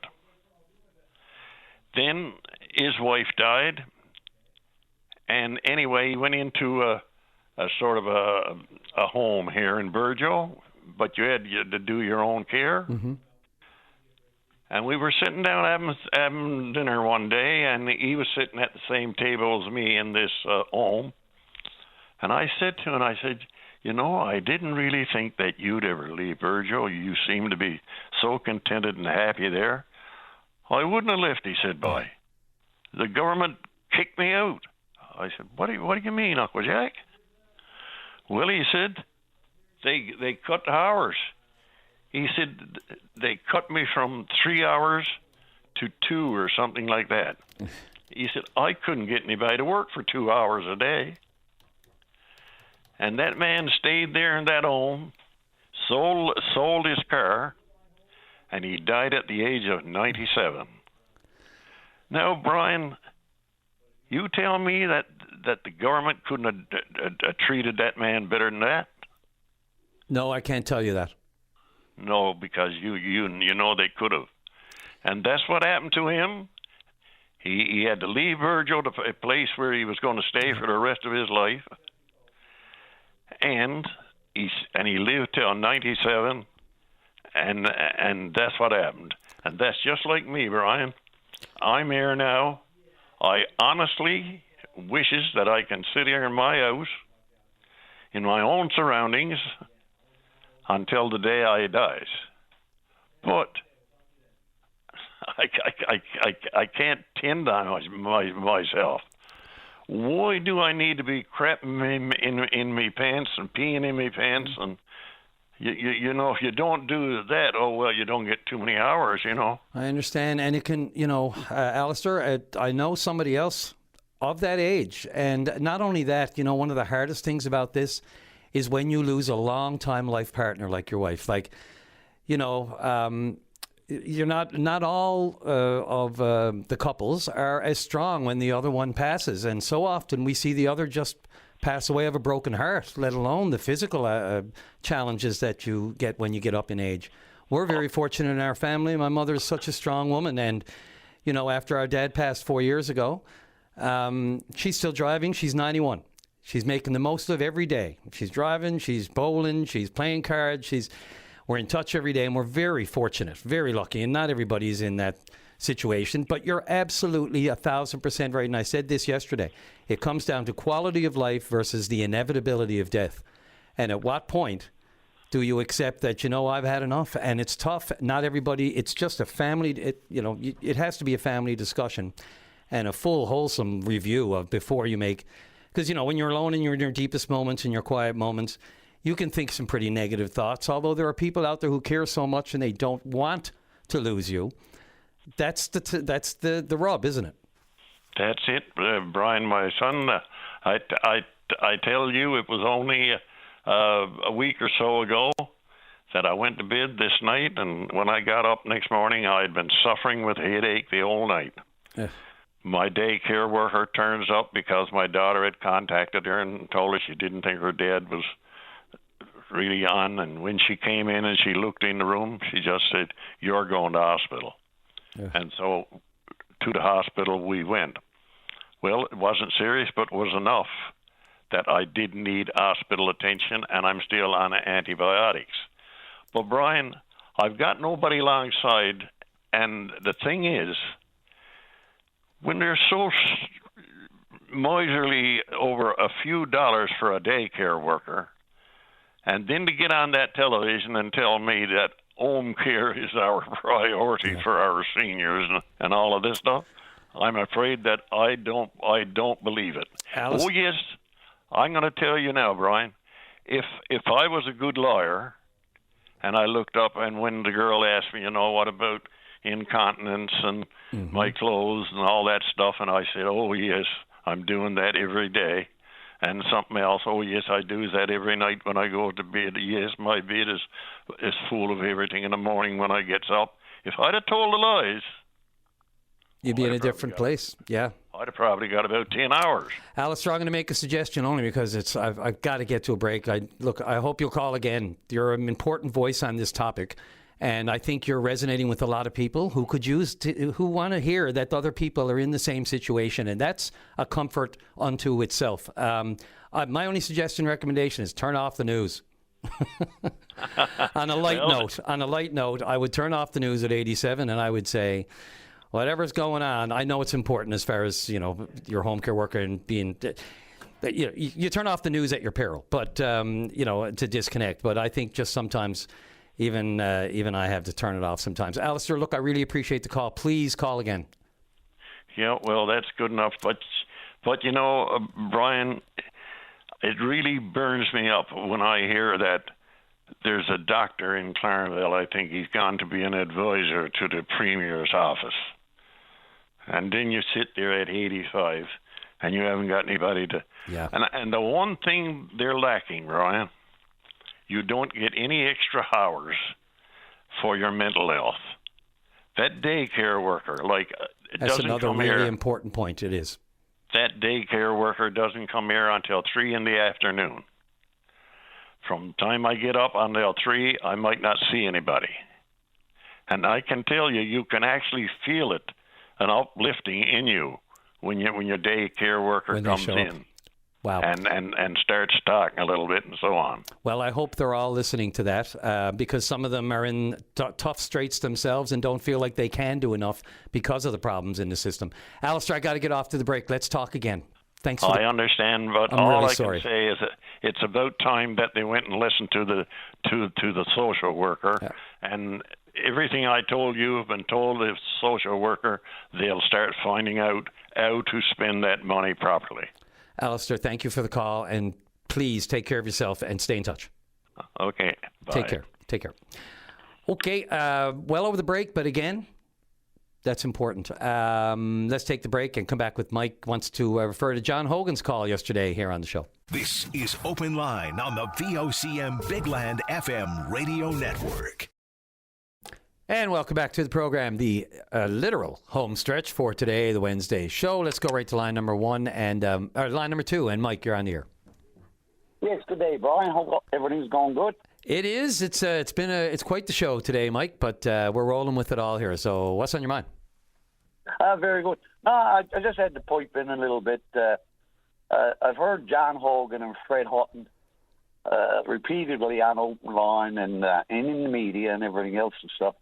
And of course, they're condemning the PC government, our new PC government. Now, I got no political stripes, so Tony Wakeham to me is we'll see how it goes. But with that said and done, I think both Fred and John are experiencing some memory loss because the first thing they got to do is accept that the people made a choice and they lost the elections. That's one thing. But I want to mention a couple of these choices that were made by the Liberal government, and I'll go down to a couple of them. Is that Fred Hutton's land deal that was donated land? Oh, you mean the Kenmount Crossing Hospital? You mean? Cost us $23 million, $425,000 an acre. And so that was excessive. It was supposed to be. It came out as a donation. Well, it wasn't a donation, was it? It cost taxpayers, Newfoundlanders, Labradorians, $23 million. Right. The other decision that they made was the Comfort Inn.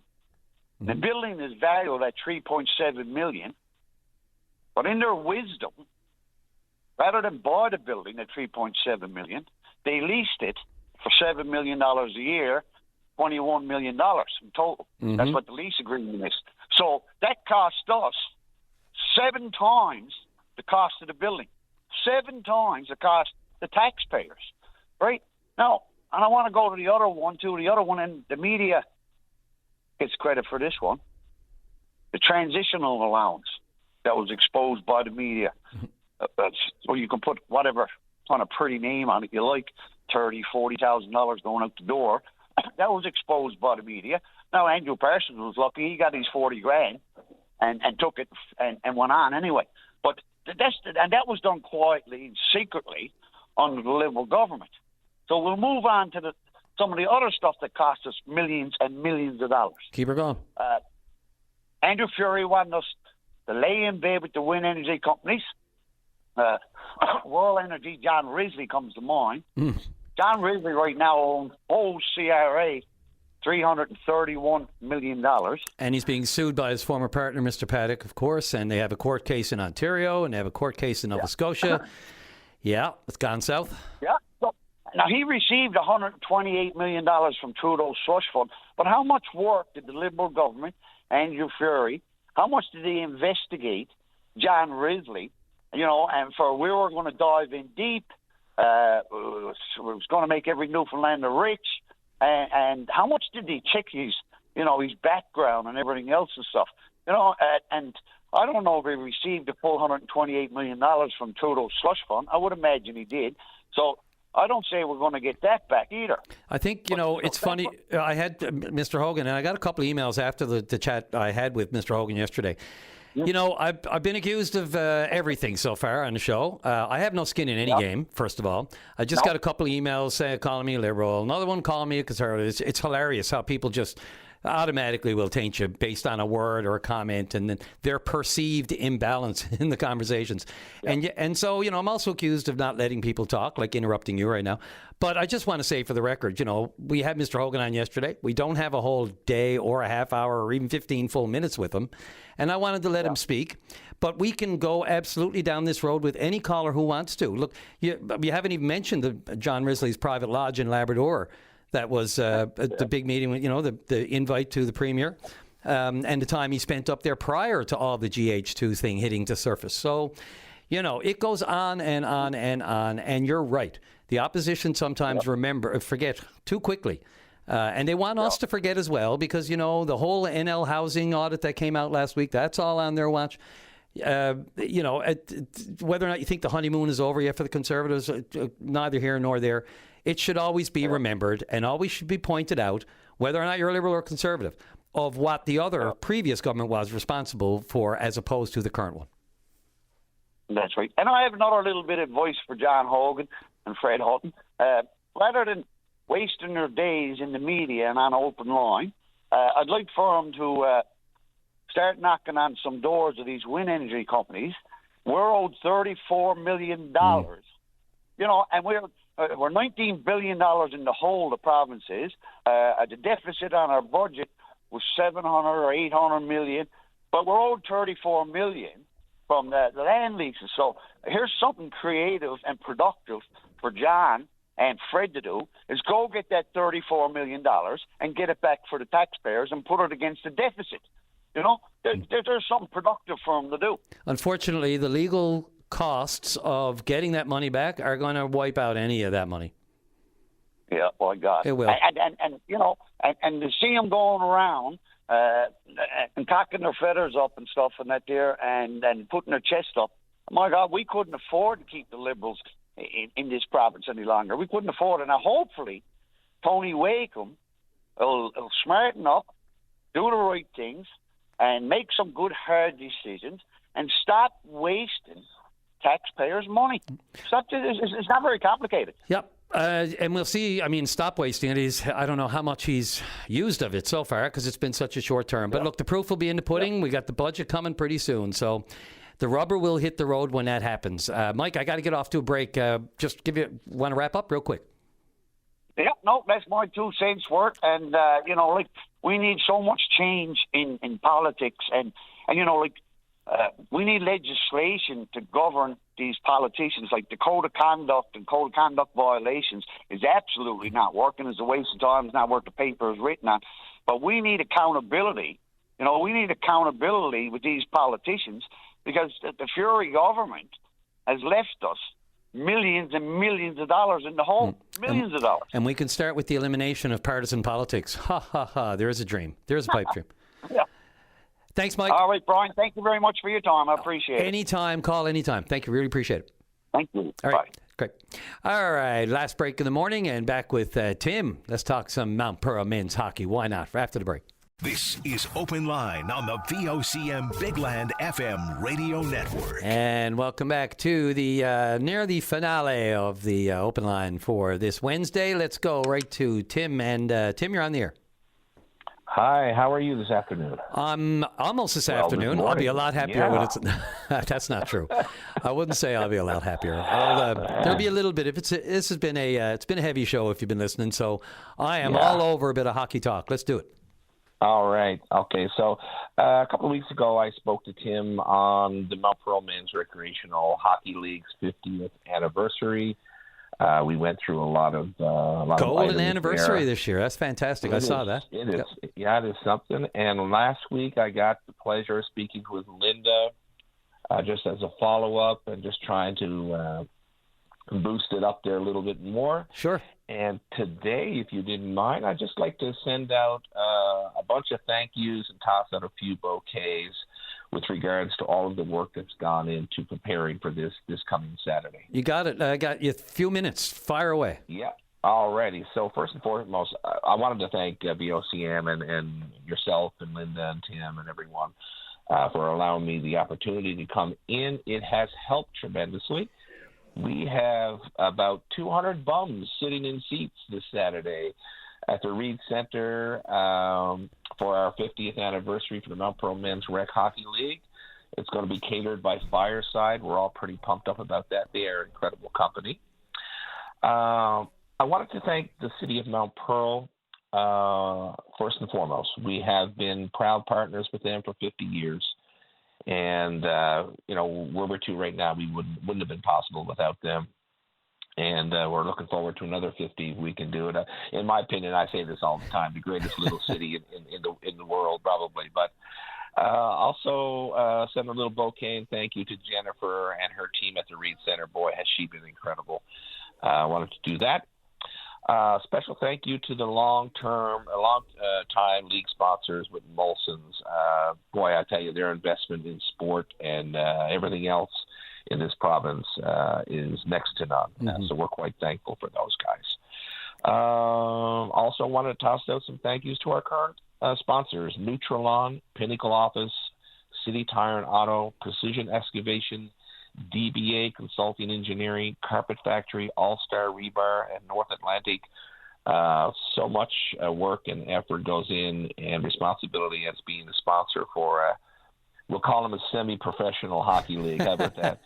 Absolutely. But, yeah. So a big thank you to those. And also a huge thank you for our former sponsors. Like the teams that have come up through have sponsors for the last 50 years. And they made us part of their community, and they were part of the community, and we built these bonds and stuff. So they're very, very valued, and we appreciate them very much. We have a lot of people coming in on Saturday night who are retired and no longer play or have moved on, and some of them, like myself, are getting up in age, and we call them our alumni and the builders of our teams and our league, and we would not be where we're to right now. So we want a big thank you to those as well, and to our current players, of course. Every Tuesday night, you leave the house like a man and you step on the ice like a boy. Then, of course, at the end of the game, you're shaking hands like a man again, right? So love it. You play, yeah. So you come there every night, every Tuesday night. You play at the hardest level you're able to play at the best skill that you have on that particular night, and at the end of the night, it's what happens in the locker room and the laughs and the camaraderie and maybe a few wobbly pops. One or two, and Molson products. Let me add that in there again.